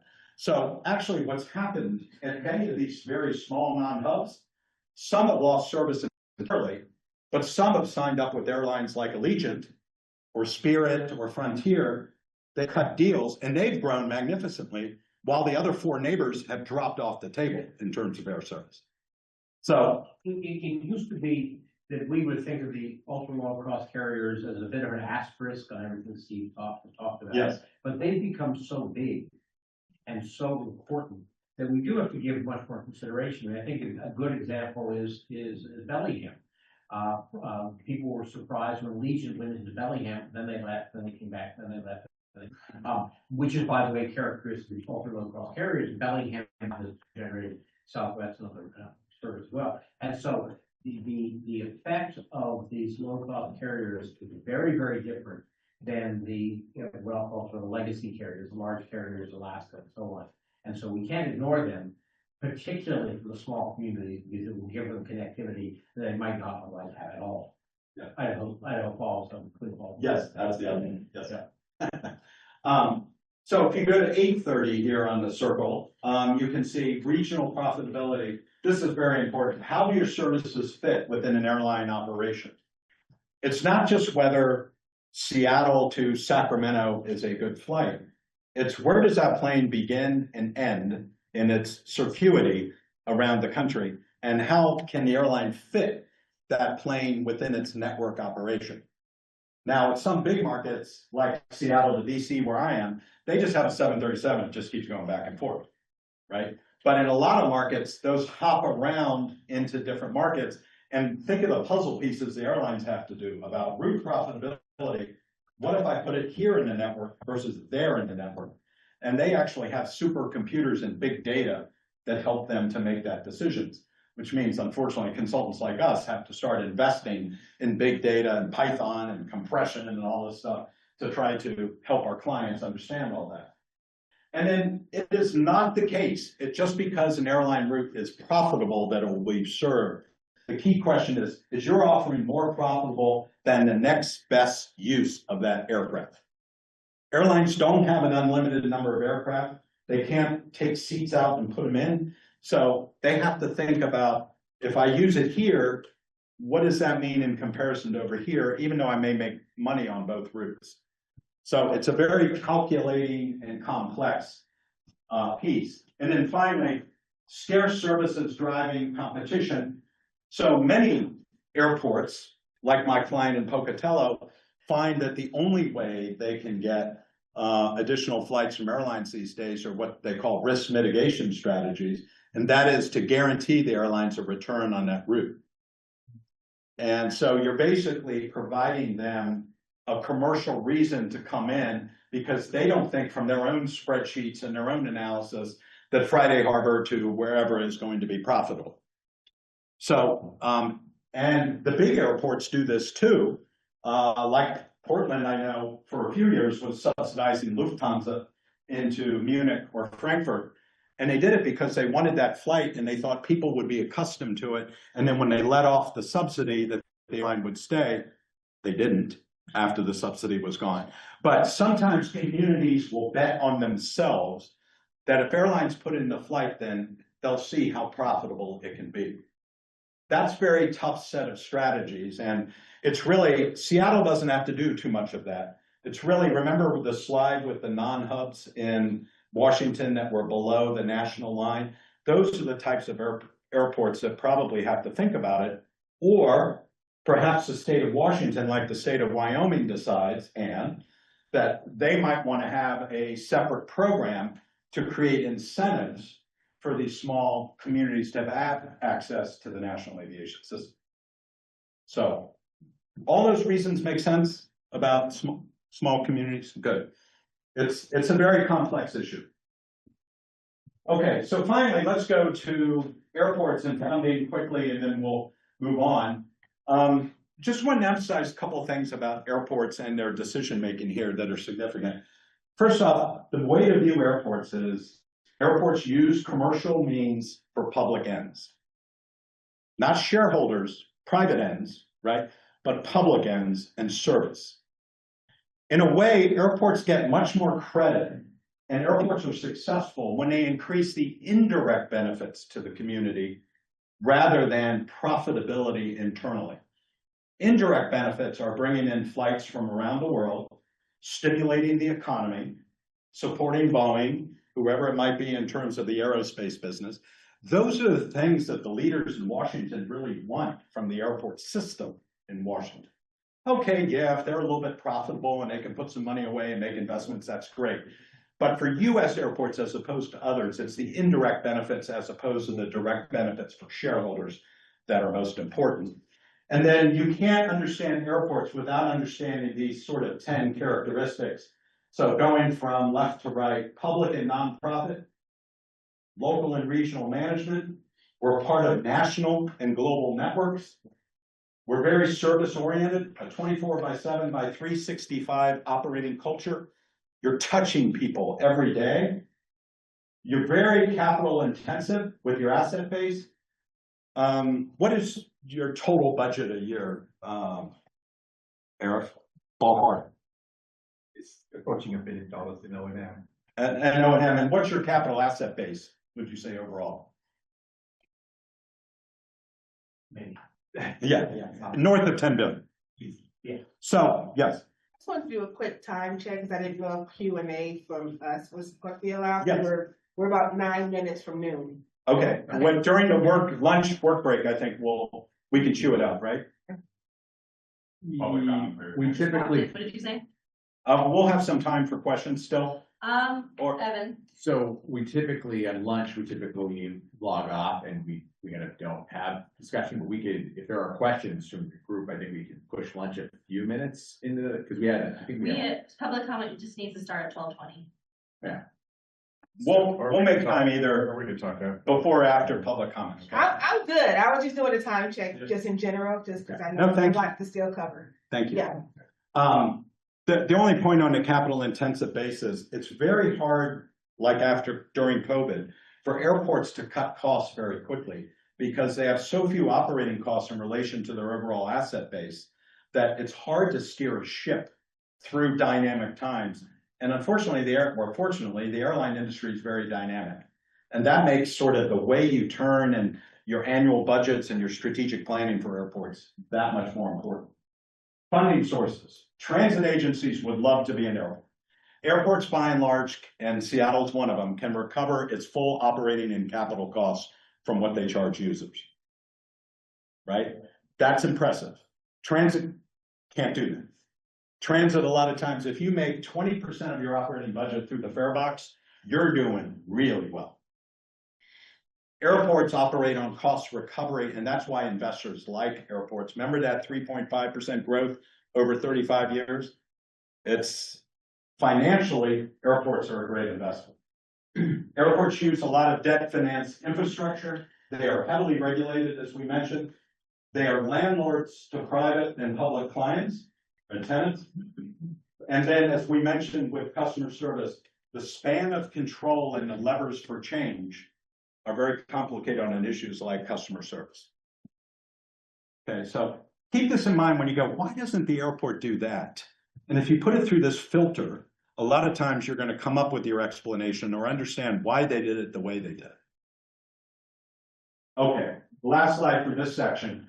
Funding, the Airport Improvement Program, passenger facility charges, and airport revenues. These are the way that airports are funded. The Airport and Airway Trust Fund, funded by airline users, supports the Airport Improvement Program, or AIP, as it's called, which provides capital funding to US airports.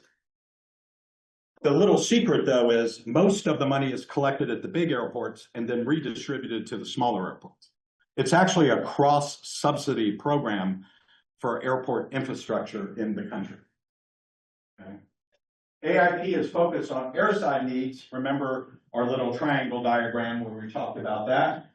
During and after COVID-19, airports received crucial backstop support, but most of that support now terminates this year, September 30th, 2026. There's a little rollover money that airports can still spend, but so that will revert back to about a $4 billion program. Passenger facility charges are another important tool for airports. You get $4.50 per passenger, up to 2 connections. So a departing passenger like me tomorrow morning pays $4.50 to the airport. 11 cents goes to the airline to pay them for the use of their ticket to collect that. And the rest of that is put into infrastructure that is local, but federally authorized. The problem we have with PFCs is the level's not been raised since the year 2000. And so if you take $4.50, compare its value today in real terms to 2000, it's about $2. 2000 was the last time I was in government, which was a long time ago. So you can either say, let's inflate it or let's put Steve back in government. I'm not sure what the right answer is. Steve, if there's one takeaway from this slide, I think that's really important, is that for most of the 20th century, airport capital costs were paid by federal grants and passenger facilities right now. In the 21st century, that's not true. Don't ask me how they're getting paid for now, because we'll have to spend an hour and a half. Because it's really complicated. It used to be very simple, and that was the principle that underlay most federal regulation of airports was, we are giving you the money, and therefore we're telling you what you can do with it. That amount of money has not kept pace with the need, and the PSC hasn't increased, so the relative importance of federal money and PSC, particularly for the bigger airports, has declined enormously, and that means the entire financial structure of airport capital investment is in flux today. And that's why the last bullet, most of the funding for the top airports come from revenues they collect from their users, including from aeronautical revenues from the airlines and from non-aeronautical sources.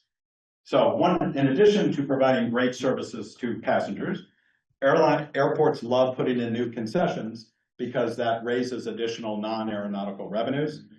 Occasionally, airports also have to raise parking rates because that's another source of non-aeronautical revenues that come in. It might also have the beneficial aspect of pushing more people to transit.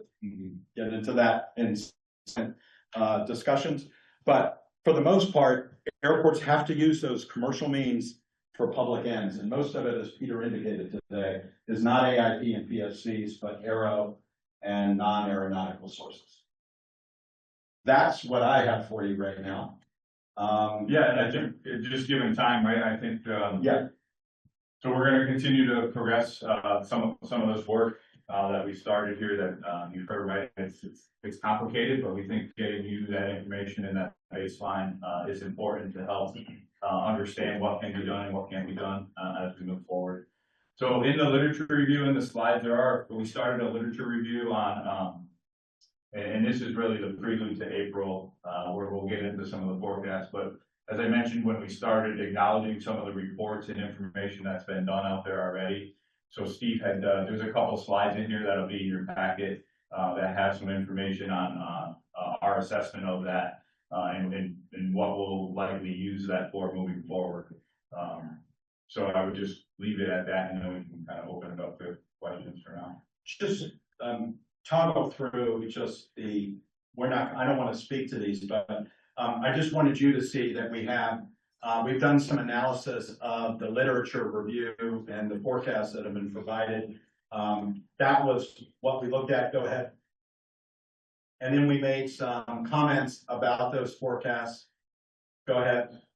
And then we said our recommendations, which is what we'll be tackling between now and April, and giving you a forecast and come back to you. So as you take this and have a chance to review it, if you have any questions, please come back to the team. We'll address those bilaterally with you and share them with the group.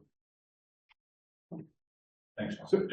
So what I suggest is it's 2 minutes to noon. We had the 11 to noon to 12:20 block as grab and working lunch. Why don't we? Yeah, I'll do the announcement. Sure. Yeah, so we'll enter a 15-minute break period. So work group members and planning team members, you can grab your lunch. They'll be outside to the right. Rich, your tofu will be separate on the side. You'll be able to see that. And then please be in your chair by at least 12:15, and we'll start public comment at 12:20. Sure. So what I was going to suggest is that a slide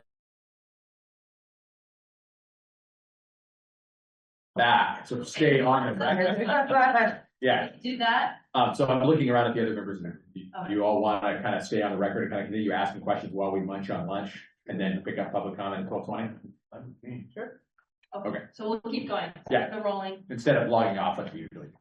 Okay. Yeah. So we're gonna keep the mic on then. Yeah. So, Keep the mic on, okay. but we'll all get much right now.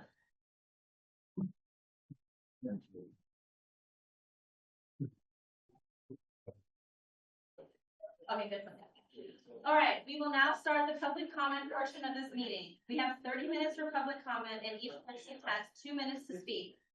We will have the timer on the screen. We will alternate back and forth between in-person and online on Zoom. If you would like to comment and you're online, please raise your hand using the hand raise tool in the reaction section of Zoom. Those in person can form a line just kind of in that back corner over there. And yeah, so let's see, is there anyone in person that would like to go first? Oh, yes, do we have a designated spot or Oh. podium for the, I think- in-person? Yeah, right in front. Yeah, others. That, right, yeah. All right. Is there anyone who, in person, who would like to go? Awesome, yeah, go ahead, and you can go to the front of the room. All right. Yeah. And then Mark, we'll start the timer for you.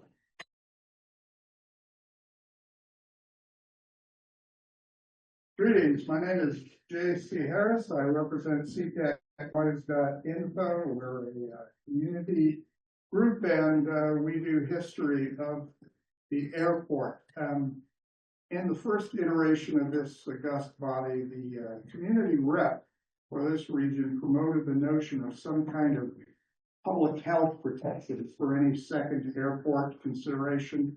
And it sounded great, but we'd always walk away shaking our heads, because all you ever have to do to sink the notion of a second airport is publish factual data on how poorly people around big airports tend to be treated, especially SeaTac. So you look at the billions in economic benefits, not just for the port, but for the state, everybody acknowledges that. And yet with all that money and benefits, no one seems to track the decline of fence line communities, our budgets, socioeconomics. It has been predicted for decades. So you might think that the odd million or two in community relief would be baked into any kind of second airport proposal. And yet it's never in there. It's literally never on any of these slides. Any mitigation or compensation has required the most aggressive behavior and truly ruinous lawsuits. We've had one of the former representatives for the city who's here today, just to obtain clean water. There is no substantial mitigation or compensation in the sand. For example, if you want to site a new airport and change the dynamic here, the state should set aside money every year, direct compensation to cities around the current airport. Because if you look at any major agency in the state, frankly, the port is killing it. Okay, I mean, none of the financial struggles they had during the second runway or third runway are present today. They really have it booked. Thank you for your comment. Thank you. So far, I don't see anyone online who raised their hand. So at this time, I'll move to anyone else in person that would like to make a public comment. Yes. Yeah, hi, my name is Jeff Logan. I'm with the Aviation Report Advisory Committee. I just have a question for the team. Is the your capacity forecasts and this presentation, will that be available publicly through your website? If you could just answer that question, that would be great. Thank you so much. Thank you. So we're not allowed to answer questions during public comment because we're allowing public comment to public comment, but then we can talk about that later when we're back on the record. Very good. So it looks like there is someone online that has their hand raised. Ursula, I'm going to ask you to unmute and then you should be able to speak.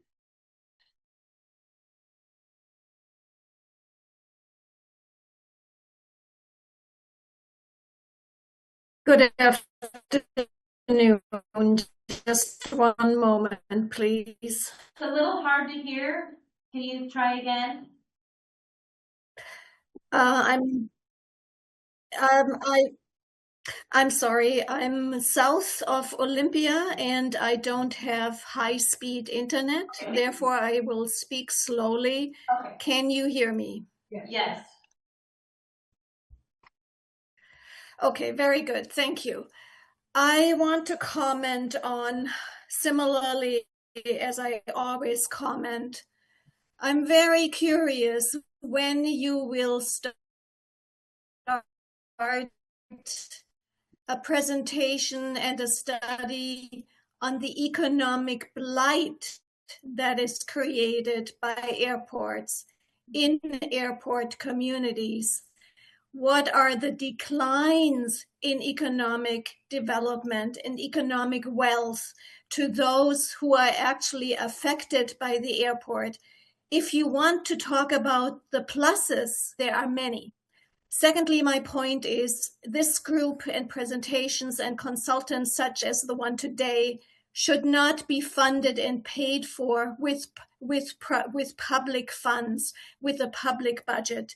The airlines and the airline industry needs to pay for this itself. What I would like to have to see public funds used for is studies that are studying the minuses and the economic blight that is created and the economic opportunity that is taken away. That's what public funds are for. The airline industry should not be using public funds in order to rip off the public. It should pay for its own way. Thank you. Thank you, Ursula. There was someone else in person who'd like to go? My name is Kristen Pryor, and I'm a member of the community. I have friends in general aviation, and I work in aviation. So one of the things I did want to share is I know this is a very challenging task to try to help balance growth, access for the community to travel, businesses to prosper, and commerce, etc. And so I, again, understand there is a balance there and appreciate this community and this team's opportunity to try to look at all those different factors. Anyway, thank you. Thank you. Yeah, I'm just putting online. Okay, there's no one else online. Sure, next. Sure. Then you can go to the front. Or can I do that? The front would be good, I think, so everyone can get you online too. Yeah, thank you.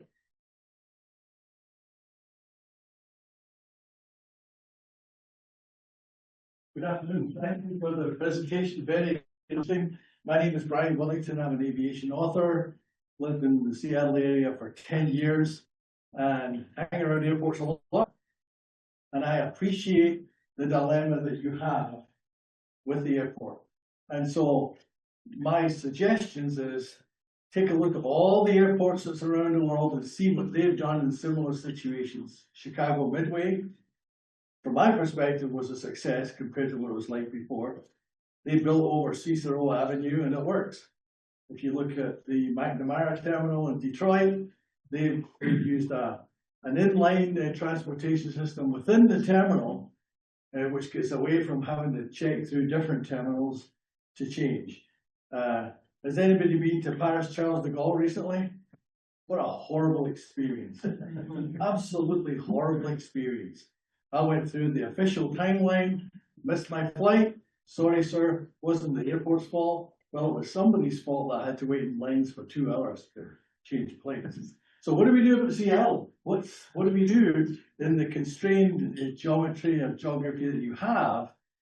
And my suggestion would be this, would be the terminal needs to be changed. It's old, you know, we shouldn't have to figure out, do we go to arrivals or departures, depending on the traffic lines. So my advice would be if you could do a Chicago Midway example and move everything east to give the terminal a much more refreshed look, that would be super. I think the runways are great. You know, you've got ample runway space for now. And the other big plus that I see is you've got transit right in your front door. you've got Tukwila Station, you've got Angle Station, Angel Lake, or whatever you want to call it, and you've got the main terminal.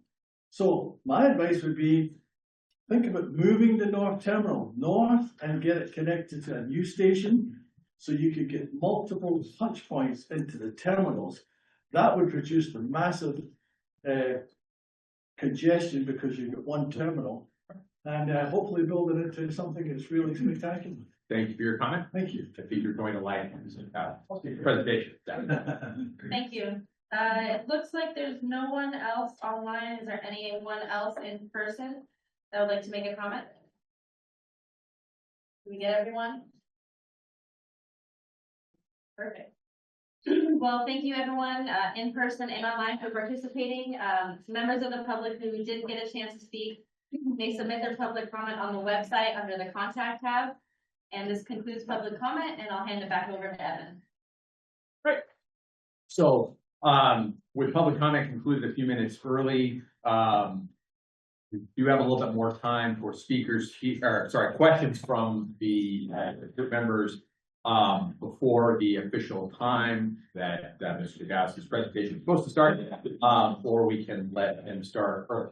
So I know that Ms. Crank had a question. Oh, I didn't have a question. Oh, okay. Okay. I was just laying the foundation. Okay. So are there any questions from Mr. Van Beek before we roll into our next presentation? Or any of the other members of that? I was just gonna say, yeah, we can take some questions now, or we can do them all at the end, but you have a question?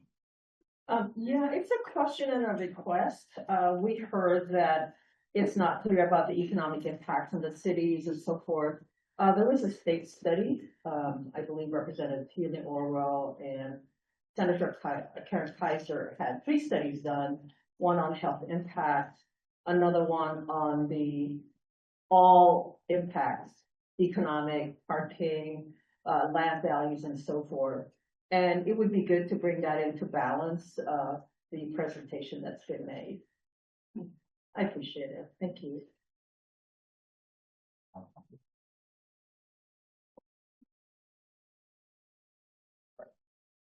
Hi, I just was wondering if you could provide more sort of data on the secondary sort of planes. You said there, some of the slots, and pardon me if I get the terminology wrong, some of the slots are then sort of subleased to other airlines, and sort of what that impact is. And is that sublease daily? Is it something that's day to day that can happen? Is it something that's long term? That'd be good to know on the stats as well. Also for cargo, I didn't hear anything as far as cargo flights and the impact there coming and going as far as that. And then moving forward, any sort of new technologies, autonomous and so forth. I didn't see that in your data as well. Thank you. Yeah, so we're gonna get there, right? So this is just the start of giving you some information to build on some of that baseline, and all of that. So we intend to build that in as we get to understanding what solutions might look like, or what some opportunities for helping the system. So you'll see that in probably some of our April and then our June meeting as well. So the slide about O&D versus connections showed the increasing trend toward point-to-point flights rather than connections through major hubs. Nationwide is a little bit higher than Seattle is now. And then you mentioned that in Europe, it's much higher even because of more low-cost point-to-point carriers. Is that trend expected to continue, and would it continue at SeaTac, or do we think we basically reached kind of a plateau where the group are going to be asked to kind of work out, make decisions in a universe where about 70% of SeaTac are nonstop and about 30% are connections to SeaTac? I'm going to turn to Steve for that. Well, I'll also turn to Eric for that, because he knows the dynamic a little better here. I would say, because aircraft size, if anything, is growing, I think we'll continue to see a trend. And remember, that data I showed was only for domestic itineraries. So international is a little bit different, which we can get to downstream a little bit.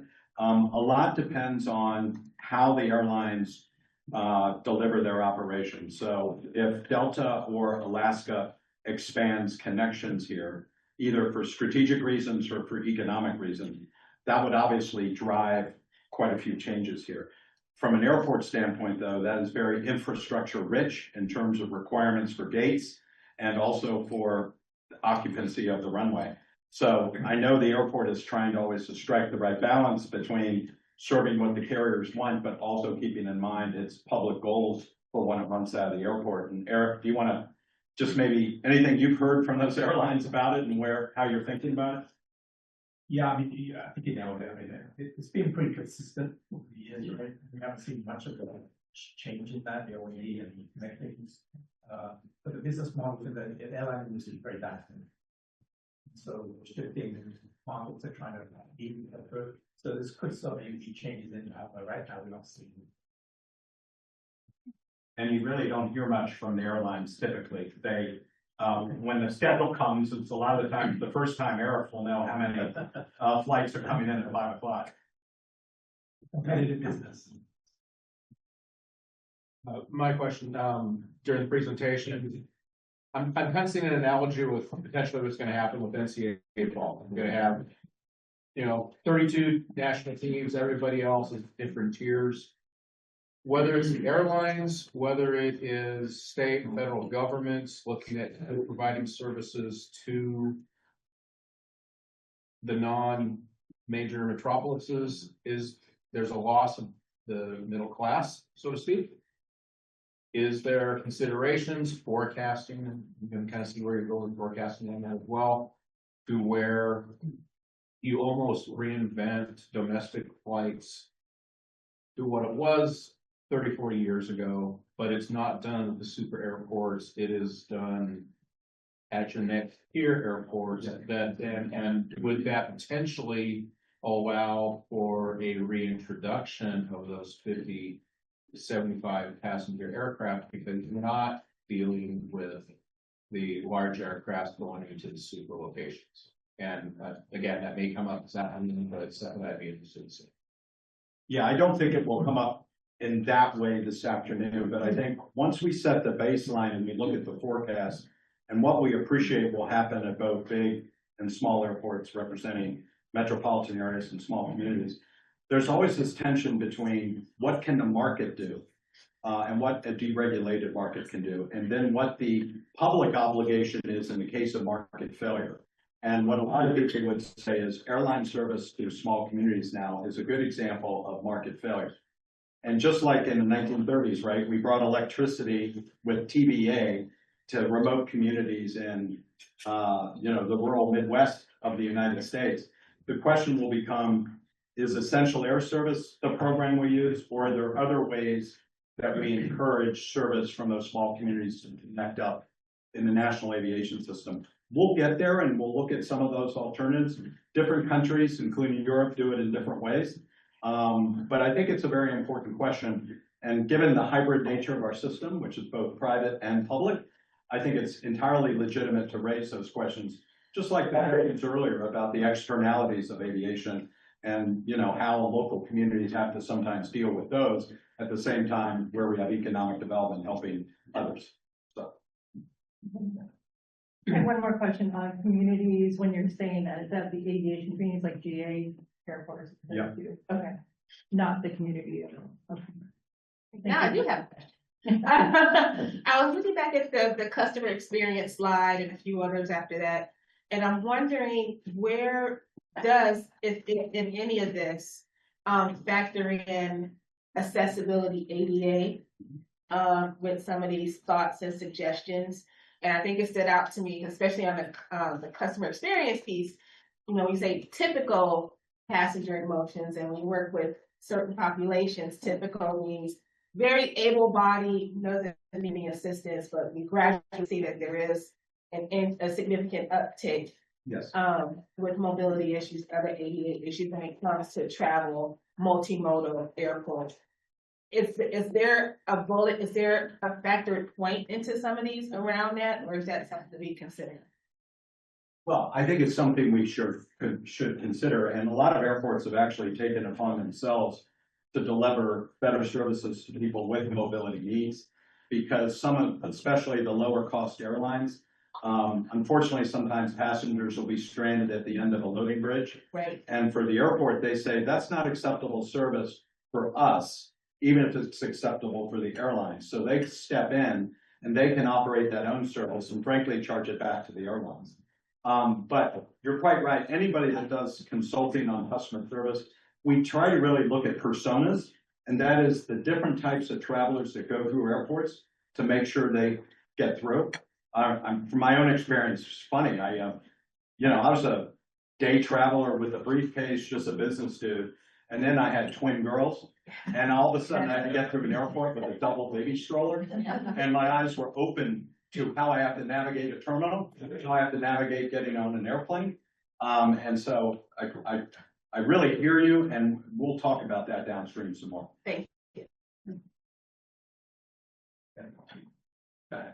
I was thinking, to follow up on a couple of the questions that I was thinking about how trying to wring more capacity out of the existing system. You might have, say you're an airport like Walla Walla or Pullman, and the main interest of people there is to either go to Seattle or connect domestically. There are very few people trying to, on any given day or week or month, trying to fly from, Walla Walla to Taipei. Yeah, and so having the Walla Walla flight to the Seattle area, building connections in a place like Everett, rather than those handful of people going from Walla Walla to Taipei would have to make a ground transfer. What opens up the ability of another A350 to land at SeaTac when you're landing at Embraer at Everett. So, but that, it assumes a number of, more domestic flight growth in Everett, like to your Los Angeles and Las Vegas kind of airports. So I think it was kind of my question about O&D and connecting traffic comes like, how do we fit that puzzle together, and where do we see that going? I think on both passenger and cargo transportation, regionalism will be a very important element of that. And once we set the table with the forecasts and the constraints, then we can think about where are those places where it makes the most sense to pay for that connectivity and that additional capacity. And I think cargo is all over that issue as well. Yeah. We also heard at one of the prior meetings, talking from Alaska, talking about how they're routing more connections through Portland. Portland already having a lot of investments. It's not like ever trying to grow from scratch. But I would be interested in the kind of analysis and presentation you did, but including Vancouver and Portland, because they're just over boundaries that are essentially arbitrary. Well, one's a little more arbitrary than the other. Thanks to George Washington. Yeah, I mean, just including them, because obviously Southwest Washington and Portland is much closer than Seattle. And for, north of Mount Vernon, Vancouver Airport can be more convenient than SeaTac. We did market reflecting last night that we noticed the charter of the group includes analyzing neighboring states and provinces, and we will be doing that.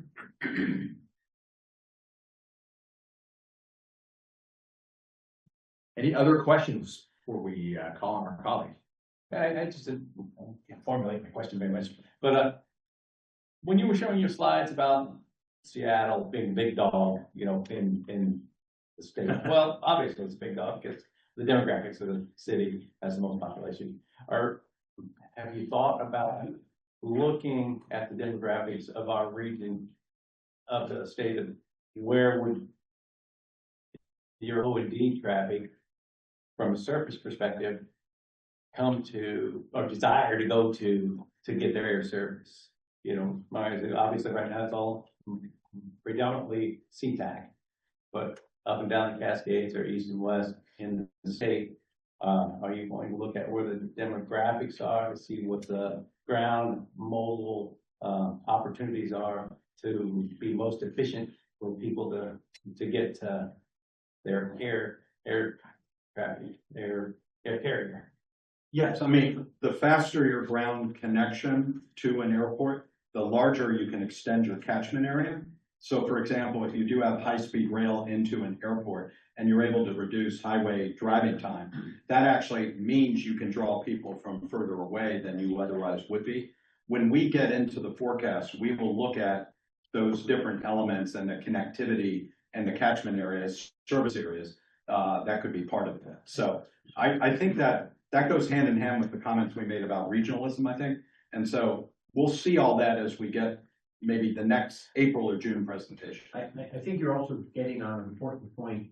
There was a study done a number of years ago in Southern California that showed that when you look at population density, Ontario was the most convenient airport in Southern California.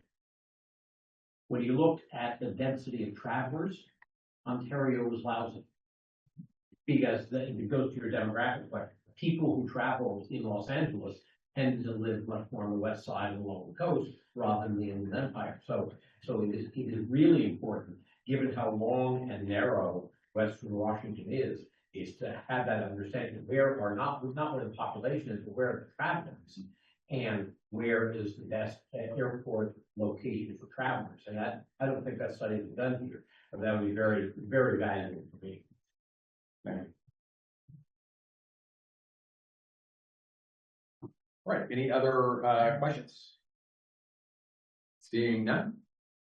All right, we're on to our next presentation. The next formal.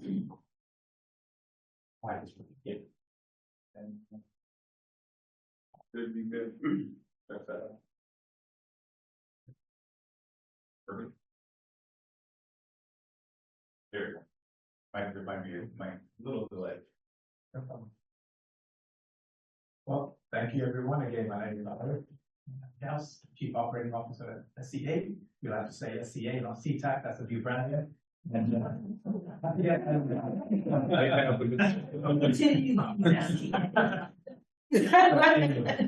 afternoon. I know we've got a talk plan for you later on, so that's going to be exciting. But I just wanted to take a few minutes to articulate some points about the airport. I have about 17 slides. I don't anticipate it taking a full hour, but we have an agenda, some questions afterwards.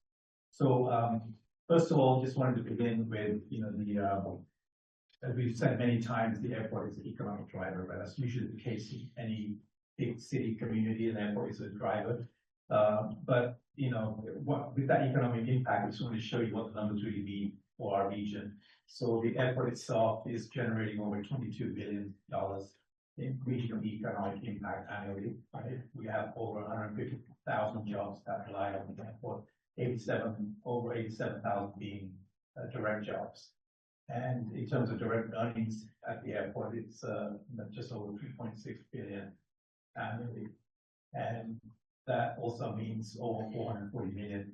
Eric, Ora said he has a hard time hearing you. So maybe just I can log under your bell, maybe put it on the other side.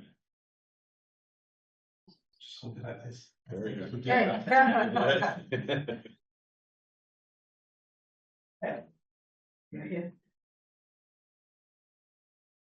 But just like we are an economic driver, we are also reactive to the regional overall economic growth. So in the year 2010, for example, the airport served going to be 31 million passengers annually. In 2019, we were serving 52 million. Right? So that was a 19, we went from 31 to 52 in just a few years, right? There are several reasons for the significant increase, but most of that tangible increase is due to economic increase is due to the population growth in the Puget Sound region. The more people who live here and do business here, the more that people want to fly in and out of the region, whether it's for business, tourism, leisure, or to see their friends and family. And as you can see from this chart, and on the left, it's the population of the region, right, in 100,000s, right? And on the right-hand side is a billion passengers going through the airport in millions. And so air travel demand and regional growth have a very clear relationship. And importantly, we project that this relationship will continue in the future as increased growth drives increased demand for the next decade.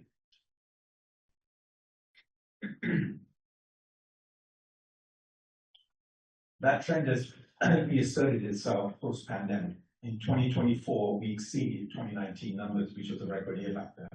and we expect to exceed 53 million passengers again in 2026. As you can also see here, we are continuing to see growth in air cargo as well. It's important to note that about 1/3 of air cargo is belly cargo in passenger aircraft, not just dedicated freighters. And for international air cargo, 2/3 of the belly is 2/3 of that is through belly cargo in passenger flights.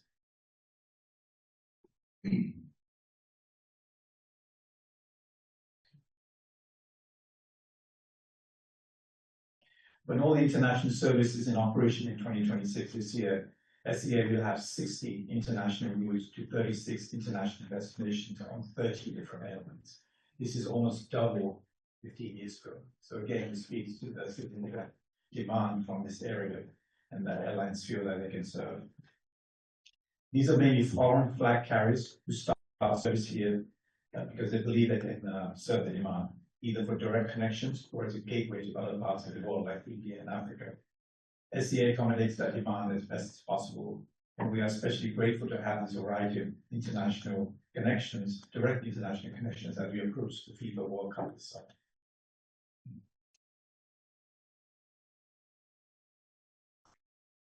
And of course, SEA Airlines also connect throughout the rest of the country here and the continent.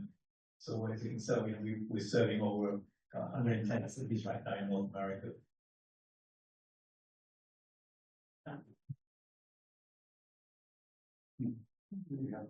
However, while we see increased demand for air travel, SEA Airport is the most, I think it's one of the most constrained, it could well be the most constrained major airport in the US. Surrounded on all sides by cities and highways, we can't further expand, which means that we have to accommodate all future growth in our current footprint. And let me be clear, under federal law, we as an airport cannot deny service to an airline. Barring development of another regional airport or a change in air travel demand, we have to be prepared to accommodate project future air growth within our facilities, our current facilities.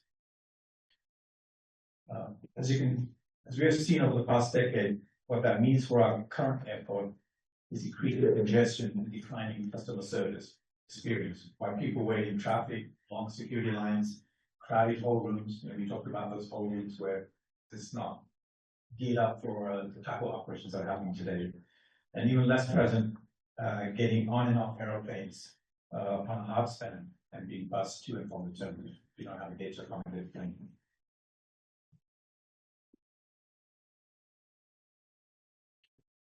So in this chart, just want to quickly show the red pieces there are the terminal of Atlanta Airport.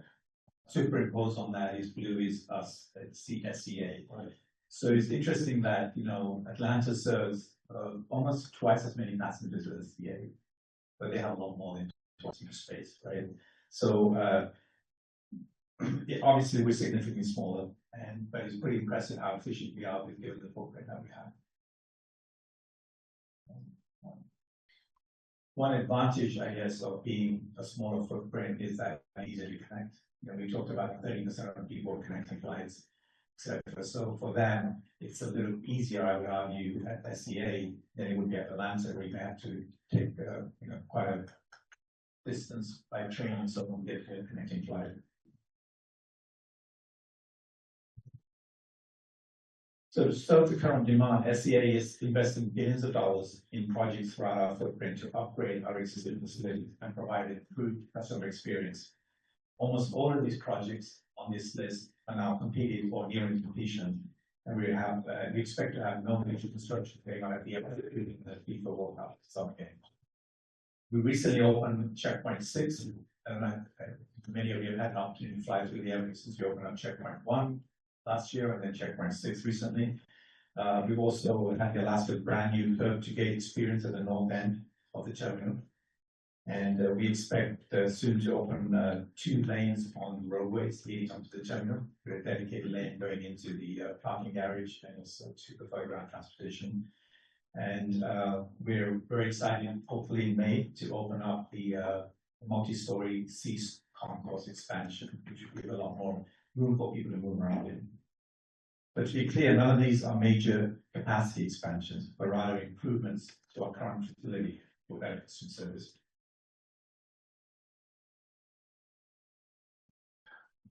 let me go back to that slide, actually, I mean, I rushed through that, but, to give you an idea of where we've spent some money, I talked about the roadway improvement, but we've done significant baggage optimization. So we're putting in a new system, which is in its third phase now, where any bag that's introduced by any airline in the terminal can be moved around the entire system. Once you check in a bag and it goes down, you never see it again until you get to the destination, but it has to travel within the airport to get to the flight. And we can move that, or we have to move that bag anywhere in the system. So that's going to be very kind of much better improvement in service for us. We're doing curbside accessibility improvements. You've probably seen quite a bit of work going on both on the arrivals and departures side in the last year. We're making it easier for accessibility into the terminal and out of the terminal. I touched on the improvements on the north end of where Alaska's curb to gate experience. We call that the SCA Gateway project. But if you go to the terminal now at the north end, it's like a different building altogether. It's a massive improvement in the kind of space you can move around in and the service provided. Sea Concourse expansion I mentioned. We're checkpoint 1 and 6 I mentioned. Restrooms. It's not very often that people talk about you got to go and take a look at the restrooms, but we do get that. You've made some significant improvements on most of our restrooms. Still have a little way to go, and we've introduced a lot of outlook into the environment too. So it's a very pleasant experience. And yeah, and then we've had some new lounges open in the terminal and more planned, which is really valued by our customers who have a nice place to go and rest or do some work before they fly.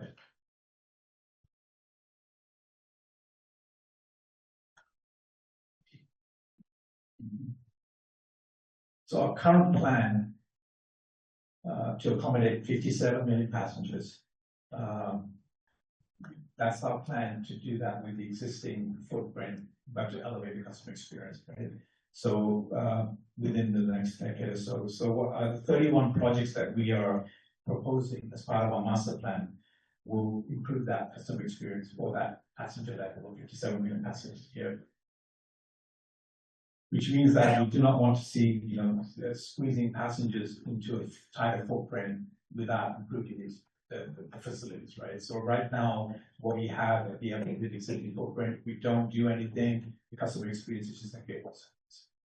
So what this program does is elevate the experience for the customer up to 57 million passengers a year.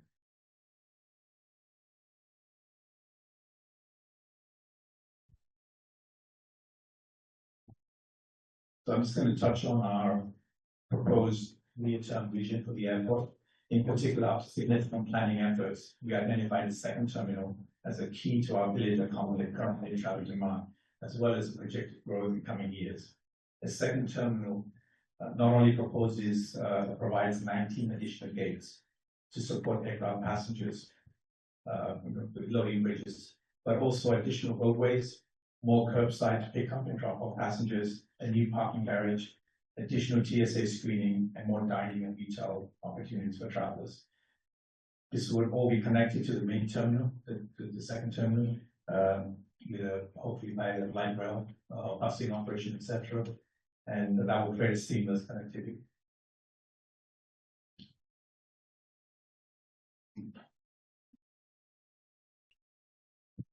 So the proposed 31 projects must go through state and federal environmental review. The FAA recently completed its federal environmental review through the National Environmental Policy Act, or NEPA.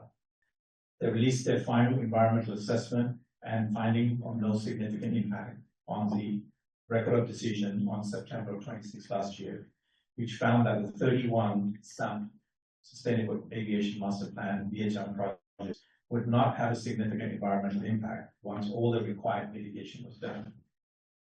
And this conclusion may be surprising to members of the community who are concerned about aircraft noise and emissions. And one of the key points of this presentation that I'm going to touch on is to help everyone understand what NEPA looked at and how FEMA came to this conclusion. And if you want a lot more detail about that, it's all on our website, all kind of NEPA evaluation, etc.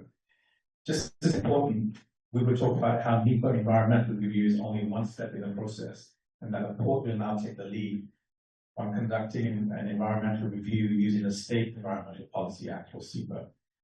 But before we do that, I want to make sure you understand how we got here, right?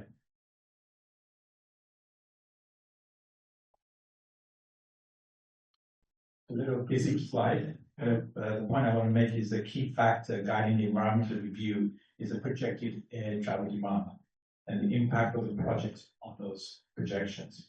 The significant growth in the regional economy and population, coupled with a lack of another large commercial airport in the region, means SEA is the main receptacle for increased passenger future sound commercial air travel. And while there is some difference between the build and no build options, it is notable that all the objective data we were able to use pointed to continued growth at SEA. And so the option is not build it and they will come versus don't build it and they won't come. Rather, it's build it so that they have a good experience when they come. And just the point I wanted to make that was FAA found that building these projects doesn't have a significant environmental impact than a status quo option. So basically what the scenario is that even if you don't build these additional facilities, the demand is there and airlines are going to keep finding ways to squeeze more traffic in, right? So that is the reason why the mitigation, as long as you do the mitigation, the impact isn't expected to be significant because it's coming anyway. So these projects themselves won't increase that environmental impact. In fact, not building also has downsides of its own, more than just to air travelers. Without making key investments, the airport will become a choke point on growth on the region as a whole, making it harder for employees, tourists, customers, and family members to travel to and from SEA. Businesses wide will site the facilities elsewhere. Tourists will take the leisure dollars to other destinations, and our region will miss out on key opportunities for major events. But also traffic will extend out in the neighborhoods and aeroplanes will continue circulating overhead for longer, waiting for a landing slot. SEA also has many environmental initiatives addressing air and quality, which helps to ensure that we meet all state and federal standards. These efforts also contribute to why we're adding more capacity, why adding more capacity does not exceed thresholds of significance.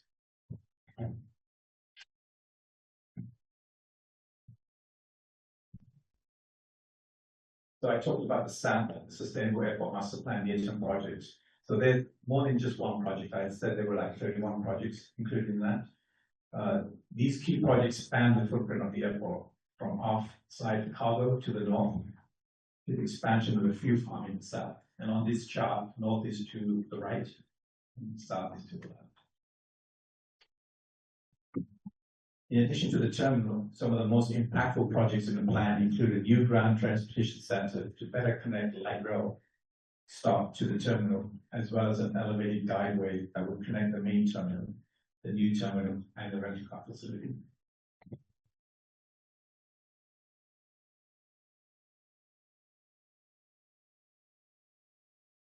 So even though the FAA led the NEPA process, the port ensured that there was a robust outreach throughout the key milestones in the NEPA, the federal process that was concluded last year.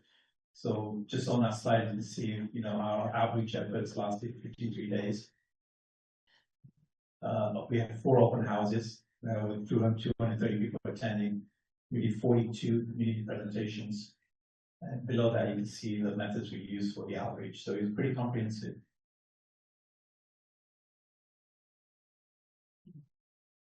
As I mentioned earlier on, the port will now lead the SEPA process to evaluate projects. And the port will lean into this outreach and engagement through the process, using several different languages so that we can be able to reach out to the many people as we can in the community. And stakeholders, more public meetings in different locations to capture official comments, etc.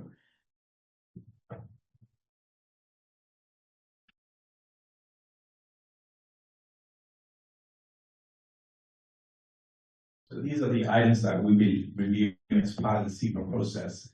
And importantly, the port SEPA process will include additional analysis that were not included or accounts for in NEPA, including categories that were removed by the Trump administration.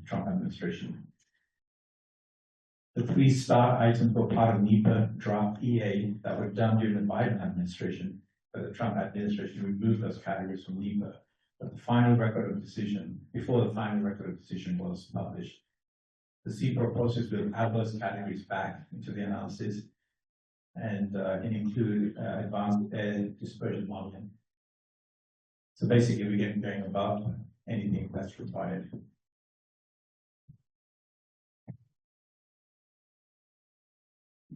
Interesting. So here's our proposed timeline to complete the environmental review for the CEPA work. Ultimately, of course, it's a purview of the Port of Seattle Commission, our elected body, to determine whether or not to build any of these projects. But the NEPA and CEPA will help inform their decisions along with other factors. So we're currently in the process of drafting our CEPA EIS. And hope to get that published in Q2 of this year. And then basically by the end of the year, we're expecting to have a final, or beginning of next year, have a final CEPA decision. And then we can proceed with an appeal period. Then if everything is acceptable to the commission in moving projects forward, they will be ready for it now. I think that concludes my slides, and I apologize, my mouth is very dry. I've been fasting for a long time, and so it's pretty difficult to talk before. But I have also got a few colleagues who joined me in the room, so if you have any questions, we're happy to entertain them from the forum. Okay. Well, you know I love a good master plan. So thank you for thank you for that update. A couple of questions. One has to, I don't know if the airport tracks from a multimodal perspective the number of people that utilize the airport through light rail.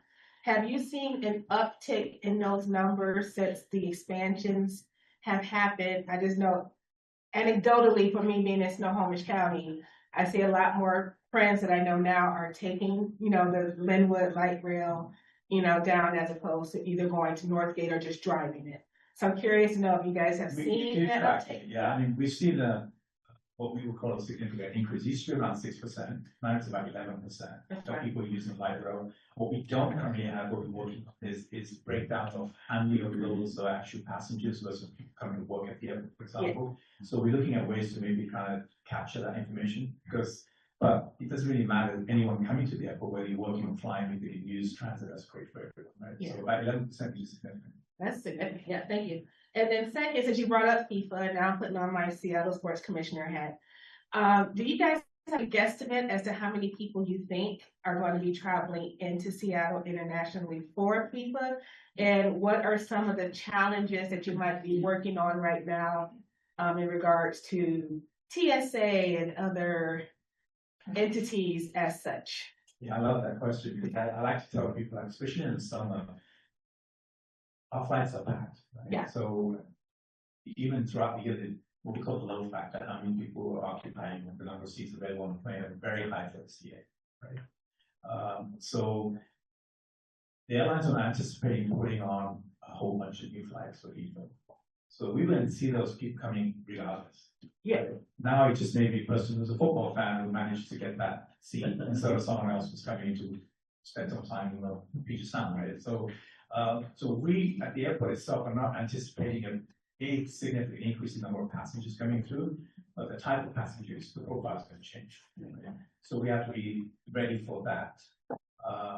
But we do expect airlines to run some extra flights. There may be more charter flights, for example, whether they come to SCA or go to Boeing to go to Payne Fields. That's something that we're working on. And someone had mentioned, I think Steve talked about how airlines, don't typically share information too far out in investments. It's in a very competitive business. So we will find out soon. It's getting closer now, right? That's exactly what those new flights could be. But so it's a long way of saying we're not anticipating a huge increase in passengers itself. But we're working collectively with everyone in the airport, right? And we have committees set up with people outside the airport, inside the airport to prepare to handle those passengers, give them a good experience, and hand them off to the next, agency authority where they're going to be enjoying going downtown, etc., and then hotel and so on. So it's a group effort. We can't do it on our own way, but we're expecting it to be another busy summer as always. Thank you. I have a couple of questions. Sorry, the first one's another light round question. Probably one of the top observations I've seen is over the years has been the question or the observation that we put the light rail station at SeaTac out on International Boulevard and so far from the terminal. Can you tell us some more about this new ground transportation center and are there going to be moving walkways? Because it seems like the number one ask. So, what we have now are concepts, right? So we haven't gone into design phase because we don't put the cart before the horse. So these are proposals for ideas to improve the customer experience, but we need to get through the environmental review, right? And then we can get into design and everything. But the goal is to try and bring the passenger experience, to be higher, to where they can get between the train station to and from the terminal more easily. Yes. And then my second question is about the North Terminal. Can you talk a little bit more about, and understanding you may still be planning it, but what moving passengers between the existing terminal, the new terminal, the light rail stop, unless you anticipate a second light rail stop, just talk a little bit more about that in some more detail, unless it's just completely too early. No, we're looking at a couple of options on how to connect the new terminal, the second terminal, to the existing campus. Whether that would be through just the normal concourse, or does it connect to the D campus? So we're looking at different scenarios. That we'll land on something, working with our stakeholders and everything, in terms of what is the best option for us. Sorry, I was just going to say that's for the people who are theory to connect, right? And then on the land side, we talked earlier about elevated option to connect the two terminal lines. I think one of your colleagues wanted to say something too. Happy to add some more specifics to the ground transportation. Correct. Eric's laid out the basic concepts, but some of the things that we focused on, especially in planning, and I have the planning guru here with me as well. Claire Gallagher, I'm in external relations at the Port of Seattle and leading the outreach and engagement on the master work. So I'm used to having to talk to people about it, which is why he can't make me keep sitting down. We're specifically designing keeping in mind what we call the connectivity, the connection between the main terminal, the one we all know and love today, and a second terminal to the north. And we think about having a dedicated road that would connect the two terminals plus the rental car center, because that will remove those buses from the circulation network and that frees up a lot of capacity. We also think about the road network and how we would be able to access either terminal from the road, and then of course in between, how the roads would take you between the two terminals. And so that access into the second terminal will have to be specifically designed for how you separate arriving and departing passengers and how you separate the access to the main terminal. And then the third thing that we have is when we talk about the ground transportation center, which we show up as part of the master planning, is right now thought about being sort of on the very north part of the parking garage. So as most of us drive in, you can see the cruise buses there right now during season. That will be a really transformed space so that we quit trying to make our all concrete garage do things that it was never designed to do. And one of the reasons why we don't have moving walkways in the garage is that it cannot support that weight load and that ceiling height. So this would be a chance to design a new building that can incorporate those elements that we know are so important for mobility and accessibility and connecting the features. So right now it is just a square on a piece of paper and we know where it would be, but we have talked and thought about that level of degree of design work that we would want to pay attention to going forward. And then we'll see what more comes from it. So I hope that is helpful. Okay. Thank you. Thank you. I'm not sure who to address this to, but I think you're probably aware that WashDOT is in the very early planning stages for high-speed rail route between Vancouver, BC, Seattle, and Portland. My question is in your planning effort, have you had any discussions with WashDOT about the location of that ultra high-speed rail service and whether or not it could serve SeaTac's terminal. You know, I lived in Europe several years, and I'm reminded of Frankfurt, where I lived, where you could go down a flight of escalators and get on high-speed rail to anywhere in Europe. Can't we do this same thing here, since we're in the planning stage for both expansion of Sea-Tac and ground transportation here, high speed? WashDOT has a website that shows where they are in this process, and as you may know, they received a couple of grants from the Federal Railroad Administration to start this, but it's very early. It's probably 20, 30 years away, but now would be the time to be engaging with them, I think, to see what we could do about having a ultra high speed rail serve Sea-Tac. FCA, sorry.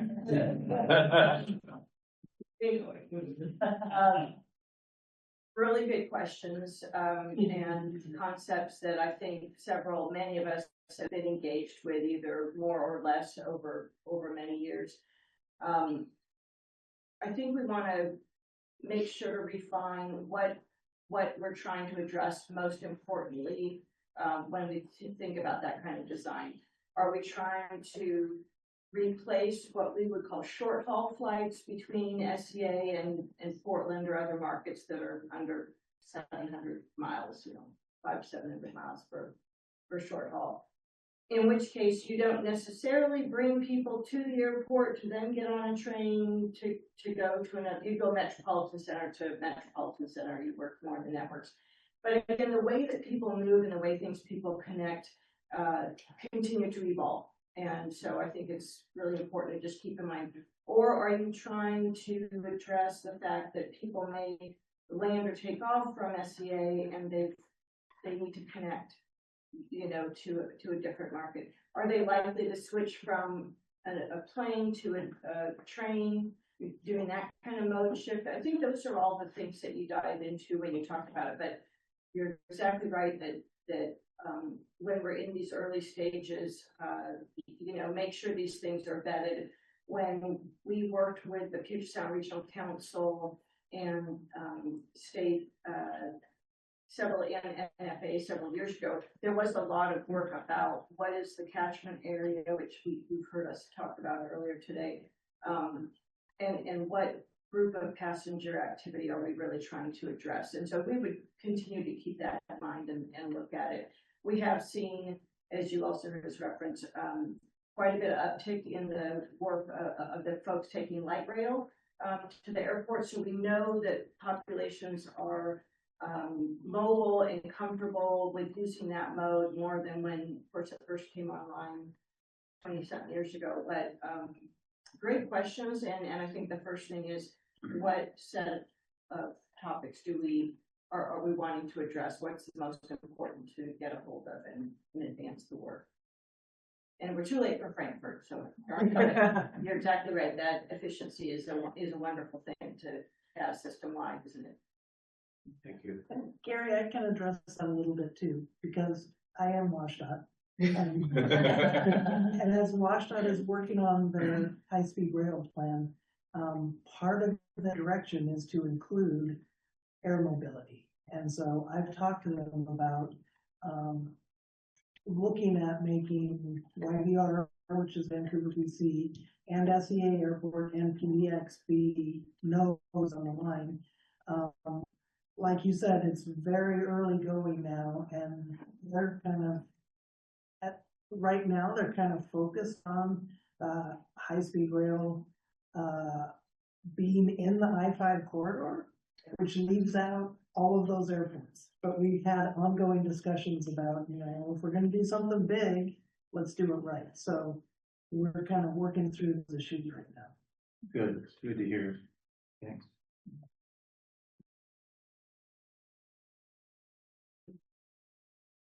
I have a question for Ari. In trying to understand the assumptions that we have and requirements we different parties have, and in terms of requirements, I was really taken with your earlier comment about don't build it so they won't come, or build it. It's like, is there a contractual or legal requirement by FAA for airports to build, and how does that impinge on the constitutional right of different government, for a higher level government not to overlay its requirements on a local government? Because SeaTac Airport is a government. Yes, we are a government agency. I think we're probably sitting on one of the renowned experts in this area. What the FAA can and cannot do is the airports and airlines that's next to it. But so the point I was trying to get across was whether we build or not, the customers, because we don't drive the demand, right? We're trying to meet the demand as the airport. So whether we build to make it a better customer experience, the airlines are in the business of flying people and they bring as many people as possible, right? So we see the numbers continue to grow. And so the experience is going to deteriorate. Customer service is going to deteriorate. So the FAA can't force us to build anything per se, right? Unless it's a safety issue or something to say, hey, you've got to address the safety issue. But we're here to also serve the community, right? So if the demand is there, the customer service is going to degrade, and we try and improve that service for the customer. But, Art's right, the FAA can't force you to build anything, but there's a huge but. And that is if an airline wants to come to this airport and there's space for them, they must be accommodated, regardless of the quality of the customer experience. Okay. Second, much worse scenario is an airline wants to come here and there's runway space for them, but not terminal space. The airline can say, I'll build my own terminal. And you can't say no. Very, very rare, as you might imagine, because airports say, we want to be able to be in control of our terminal facility. We want to decide where the gates and so on. But the airlines could push you there. And that's the reason why it's so important for airports like SEA to think in advance and say, what do we think the airlines are going to want? Because the consequences of not being prepared can be disastrous, not just for the customer service, but for airport operations as well. If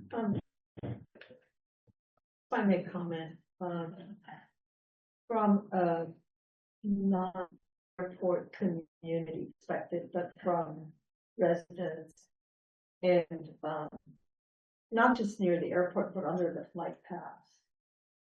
One of the big game changers really was President Trump reversing the environmental justice and the components of NEPA, the EPA, the Clean Air Board, and so forth. So that's been, from a community resident perspective, that's been devastating. There are some ironies in our state. We have a statewide Healthy Environment for All HEAL Act that covers 7 agencies, including transportation, but apparently doesn't cover us.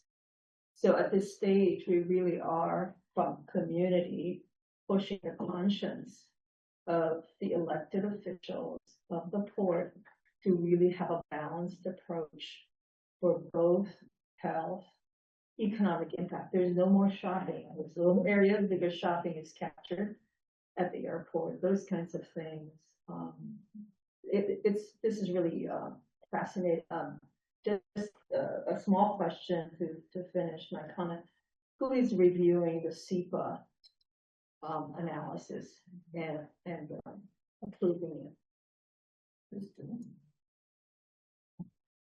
I can shoot you one thing. I also, so Sarah is environmental lead for aviation, environmental sustainability, but you also touch on the fact, answer that question, that even though the Trump administration removed certain aspects or environmental review, ours had already been completed and it had to be taken out of the report, but its analysis was still done and would have led to the same conclusion. Good afternoon, I'm Sarah Cox, I'm the Director of Aviation Environment Sustainability. With respect to your question regarding SEPA, the port is a lead agency for the SEPA environmental review, and we are conducting the analysis. We are using technical experts, for example, for our air dispersion modeling, technical expert is conducting that modeling, providing the evaluation for that. As we move through the environmental review process, once the draft environmental impact statement is released, that will be open for public comment, similar to the new process. For you vote, for the community to be able to provide and other agencies to provide input on the draft document. And then following that, there will be the final determination, based off of reviewing the public comments and determining if there is a significant impact by the board that cannot be mitigated. And then with respect to environmental justice, if we during the analysis for environmental justice was conducted under NEPA, it was included in the draft document, and then the transfer in the administration occurred and removed the analysis and the language in the final document. However, all of that is still included in the appendice in the draft EIS that included EJ is included in the final document. Is it considered or just attached for information? It is attached for information. However, during the draft environmental review, there was no finding of significance from the EJ analysis in the draft document.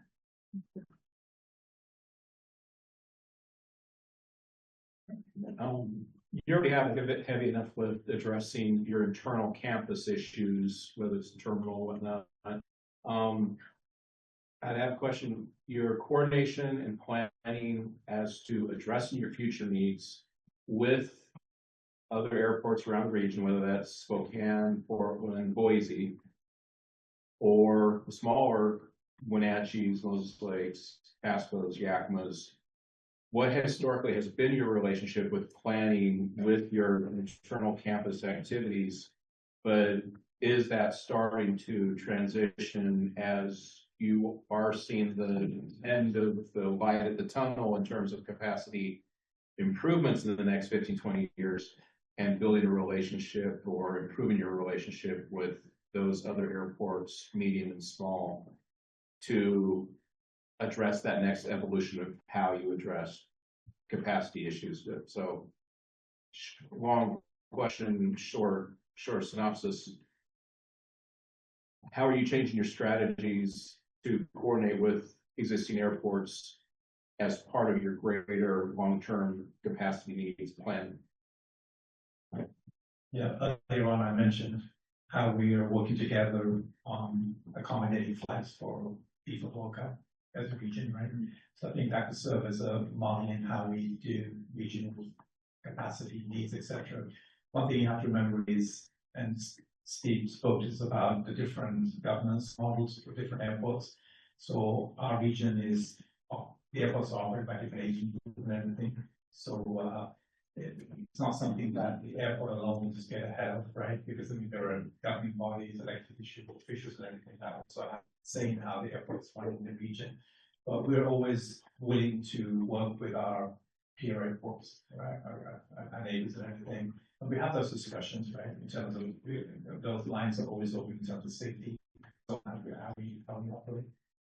But the timing also matters, right? Because in a perfect world, all our master plans and everything will be done at the same time.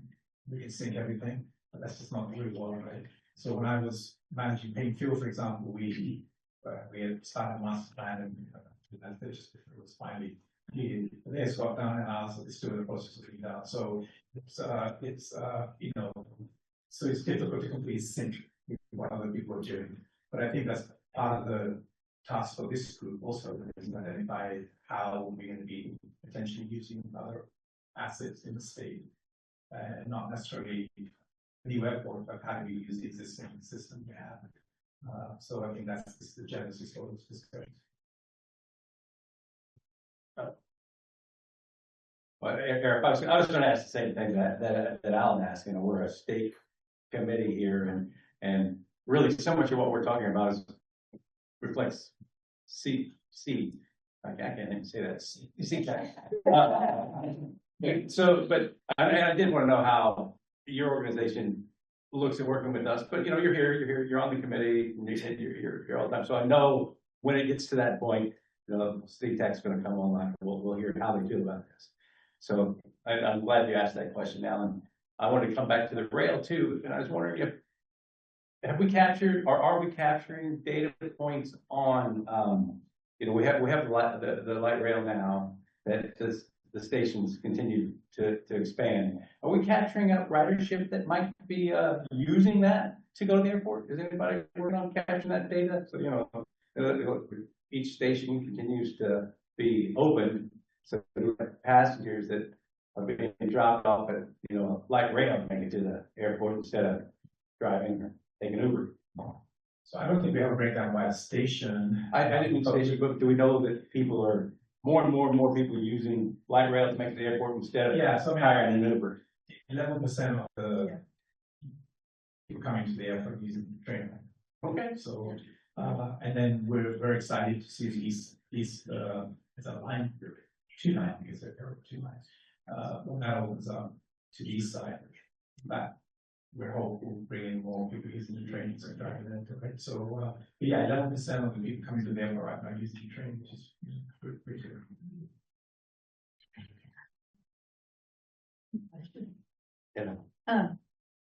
So my question is, I know you're just developing your new ground transportation center. So SeaTac is the second largest parking lot in the world, second to Dubai. And so I was wondering with that, how your planning for this new center will then fit in with sort of the I-5 corridors plan, with the exits coming on and off. Because as you're looking at it, you make that turn to head out of the airport. Boom, right there is where you start hitting your exits.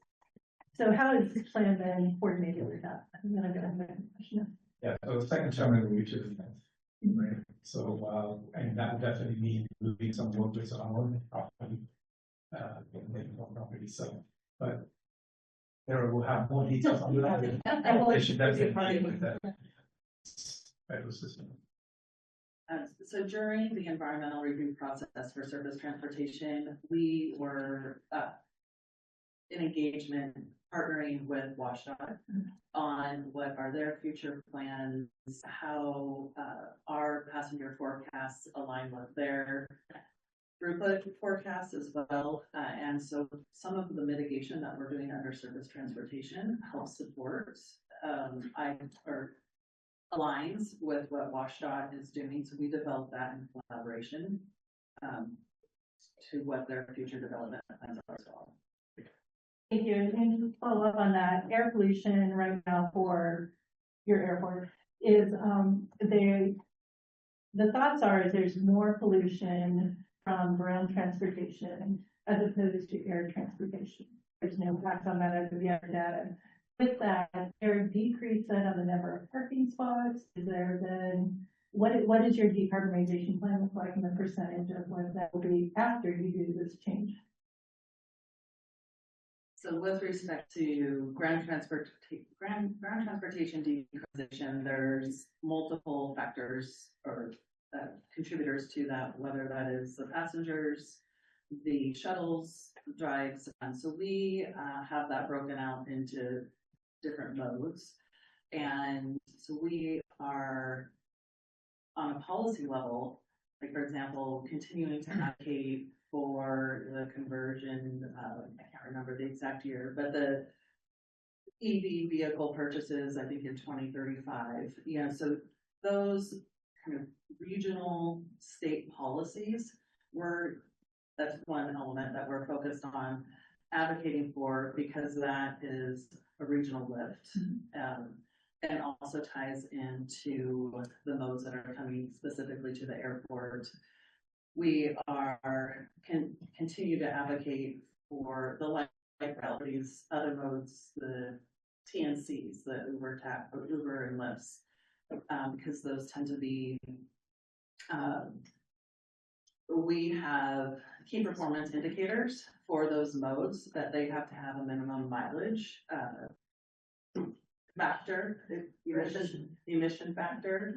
And for example, we just installed high charging EV chargers for TNC drivers so they can maximize, the conversion over to that fleet type.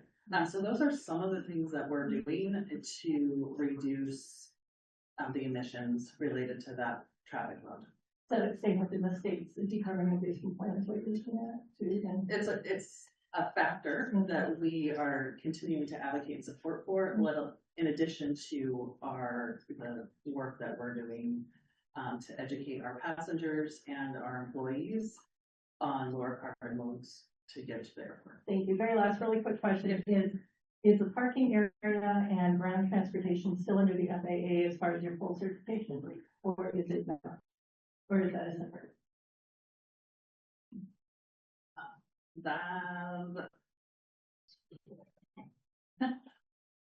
I don't know the exact answer to it in our operational control. It's part of what we need to be able to serve the passengers. Right. It's not part of our certificate for providing air transportation service or commercial air service. But it is a capacity measure that, while it's not, FAA doesn't have regulatory authority, the part of the reason why you do a master plan exercise is to make sure that you have sufficient road capacity, terminal capacity, and airfield capacity. So it will be flagged if we are atrophying or not addressing one of those three areas. You have to address all three in the planning process. So FAA would come back and tell us, well, you don't have sufficient capacity for this. Now, it's not necessarily just roads, right? You would build another modes, as many airports are served by high-speed rail or light rail or heavy rail. But yeah, it's sort of a balancing act between what they're requiring and what we need to provide, and then how it works together. So I'll just add that unlike the airfield side, the FAA is not on a day-to-day basis getting involved in the regulatory side of the operation of the parking garage, right? Yeah. But when we do the airport master plan, we have full clear what they have, that's on there, right? In terms of where we're going to be putting what. So the FAA approves our master plan, airport layout plan. So in that sense, they are approving our plan, how we're going to put things, but they don't get involved in the day-to-day. Thank you. So, along the same lines, recognizing this would be unpopular, have you considered tolling the airport roadway to Dallas guys to push mode shift and fund some of the improvements you're talking about? We have built a model that will do any number of analysis points for us, and one of those does include if we were to toll our section of the airport drives, which is we share part of that boundary with WashDOT. So it's helpful to understand, and yeah, we did have somebody think about that, and more work to come, but we have pieces in place that help us learn more about it and understand what we have.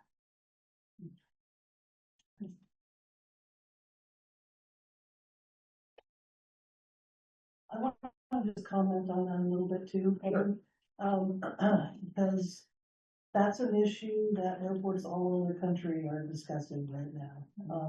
Tolling at the airport access roads, charging for the time that you're on the front curb, even charging for access on to the concourse. So, like Steve was talking about earlier, that the way that airport infrastructure gets funded is changing. And so airports are looking at new and different ways to fund the airport. So I don't want anybody to think that that's just a SEA thing. That's an industry-wide issue right now. Is there any federal effort to increase the boarding fee from the $4.50? No. That's not, there is an effort. Okay. Strong effort. No effect. There is a, Google Much like the gas tax, That gas tax has these are usually, some bunch of things. what, indication what the, There's no appetite. just don't wanna tax the public anymore. The opponents of the master facility charge have successfully convinced certain members of Congress that it's a tax.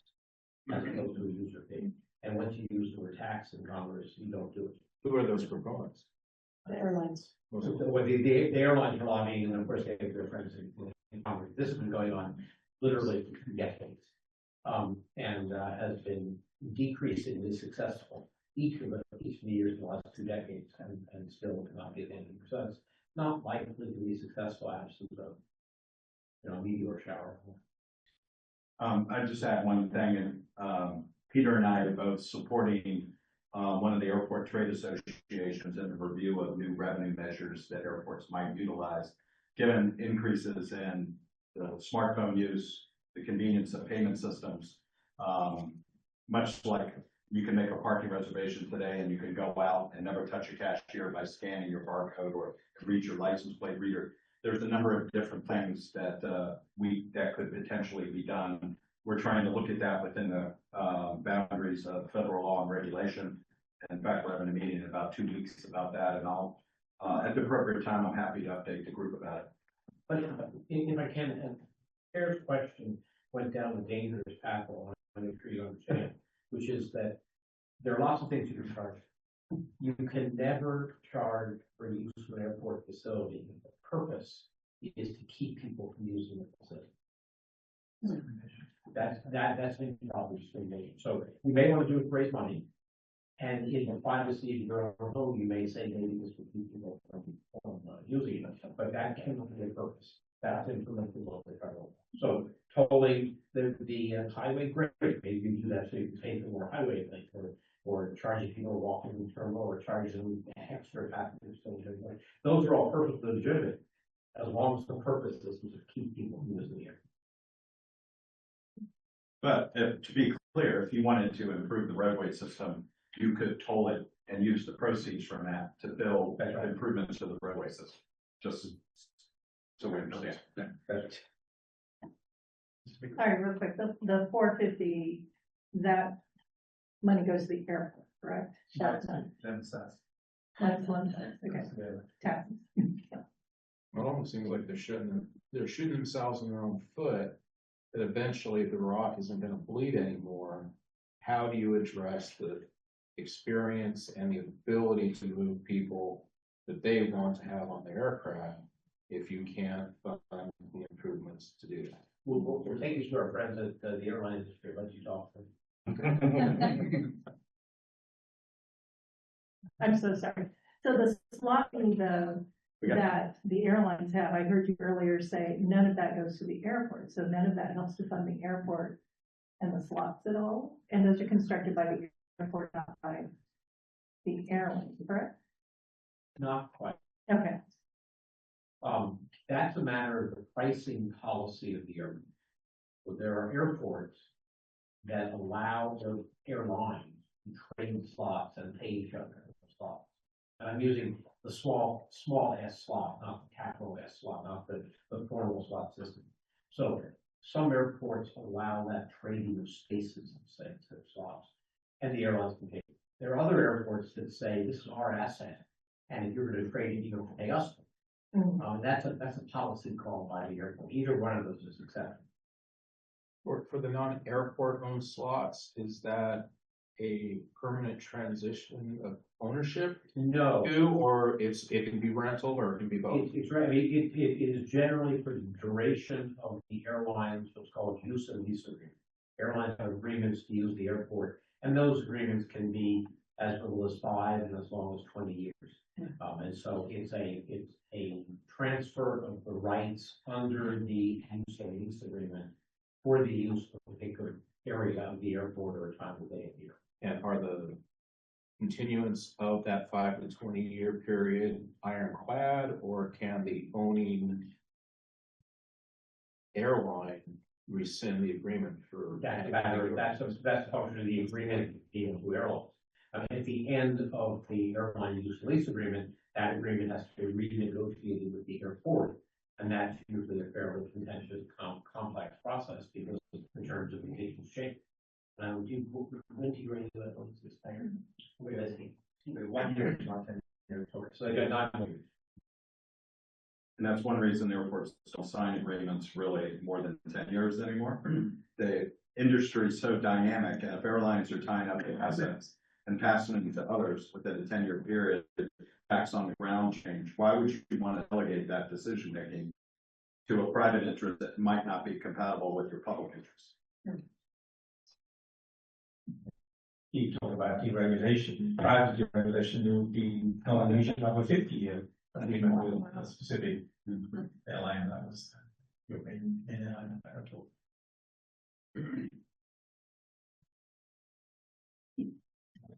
Any other questions?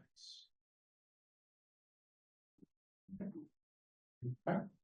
Thank you very much. Thank you. Great. And thank you all for being present and contributing. So let's turn to the final item on our public agenda.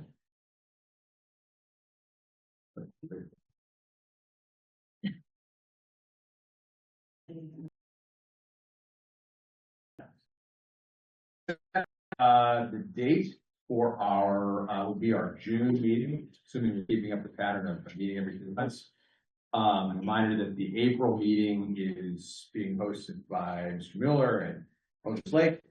And you guys share any details about the logistics of that you know now? Certainly. Plug into your phone or navigation device the Grant County International Airport, not the Moses Lake Airport, or you'll end up in a little municipal airport about 4 miles away from where you want to be. Is probably the first. It's probably the first thing. Looking forward to getting the chance to host right smack in the middle of the state. So trying to make it so nobody has to drive too far to be able to do it. Also doing this in April. I mean, the drive over the pass was gorgeous today. And probably will be even prettier come April. So nothing to keep you from coming. Everybody is certainly invited. We look forward to hosting and taking good care of you. We're working on the logistics for lunch now. So we'll get, I'll get something to Christina to get something to you. And we'll figure out how to do that so you get a good lunch. And my airfield tour is probably not going to be nearly as exciting as the one that you're about to go on. We have way more land, way less building. So and we will be meeting in the terminal. Unfortunately, because we don't have airline service, we have a very lovely departure lounge that we use for meetings like this. So that's where we'll be. And you can't. Our terminal's small enough that you can't get lost in it. So. Like I said, plug in Grant County International Airport, and we're very much looking forward to hosting all of you there. All right, what's the date again? April? April 28th. Okay, thank you. Rich or Chair Norby, thinking about a potential guest speaker for that meeting. Encourage you to think about that. Maybe if there's something, a topic from Eastern Washington, that would be good, whether that's Grant County Airport or from Spokane. Maybe we should consider that as part of that agenda. What might be the opportunity for the new, I would be happy to yield the board of the new Spokane Airport manager, if you would like to hear about him and what their plans are in Spokane. I think that would be fine. I don't, just because we're hosting doesn't mean that I've got to do the talking. I'd rather sit in the back room anyway. So maybe we think about that. Yeah. We might want to go back and look at the September minutes and actions and see if there's anything that was suspended and could add in that have mutual impacts for both Wenatchee, Moses Lake, and Yakima. Yeah, I mean, that would make sense. I think we did have some ideas that didn't make it onto the Yakima agenda. Makes sense. Is the new Spokane director on the job now, or are they? Okay. So as far as a meeting in June.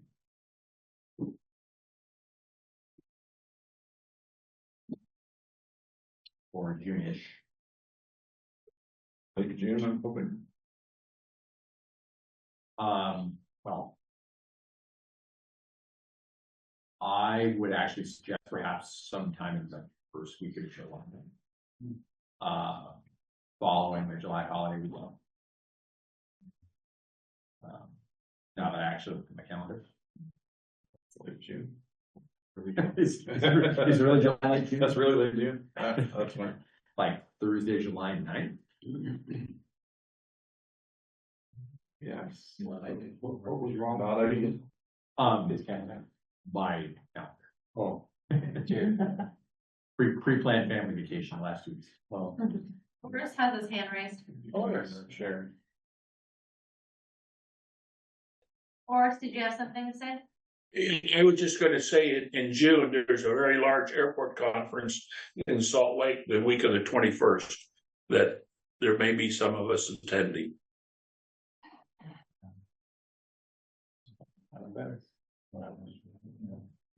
So, I suggest July 8th or 9th. 8th. Wednesday, July 8th. Works for me. You are nodding. I don't see anybody vigorously shaking their head. With the 7th. 9 is better for me. I don't care. Yeah, 7th or 8th. 7th or 8th, either one. Okay. Yeah. 8th. 7th is wide open too. July 8th. We're good. Okay. That was good. All right, we'll set the consensus in the room, we'll set July 8th as our next meeting. Now, as far as the location, we're going to keep up the pattern of west-east. That would mean a west location. So we could come back here, we could go to Tumwaters. We could go back to Bowman Field, we could go somewhere else. Was Shalis Centralia interested? Shalis was. Shalis was interested. And they're doing a lot of advances. I think it'd be great to continue.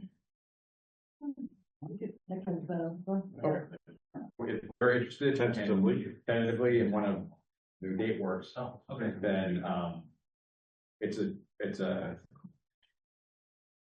I think it's a hike for everyone. Walla on a wine tour. That'll be the next. That'll be the next one. Actually, if you're gonna go to Chehalis, their train depot there has a nice meeting room that's run by the city. You could go down on the Cascades, any of the people who live there wouldn't have to drive. Amazing. We've been talking about trains and stuff. Yeah. All right, well, so Andy, you talked to the, so they had reached out to us some time ago and we kept kind of. Okay. Still farming. And I talked to Brandon really briefly. He said it'd be upwards. Okay. All right, July 8th. No.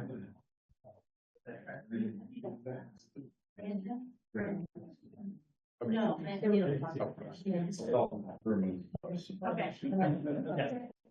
All right, for the good of the order, yeah. I apologize, I don't remember who asked, but somebody had a question during the Q&A that, we said we don't answer those during the. Why are we posting everything on the website? Yeah, so, yeah, this meeting, first off, video recording of this meeting can be available on the website and all of the documents. Anybody that, from the public that wants to have. PowerPoints. All right, anything else before we adjourn and move on to the airport tour? Yeah, but I missed it, but at the beginning of the meeting, do we know, if the governor executed or appointed any more of us for a longer time? Do we know? Do we know? I do not know. Sorry. Look at the website, 2 or 3 days ago, and there was nothing new. Okay, yeah, okay, yeah. I mean, I applied a year and a half ago. No, it's been a year ago for a renewal, and I haven't heard anything. Yeah, so, and mine's been several months pending. All right, anyone else? Okay, do I have a motion to adjourn? Before I do that, I just want to really thank the consultants. I felt I learned a lot and my brain is exploding. Thank you, and hopefully, there'll be some reading material that I can chew a little bit at a time. Yeah. So, motion to adjourn, please. Second. Second. In favor? Aye. Okay. All right, we're adjourned. Thank you. Thank you.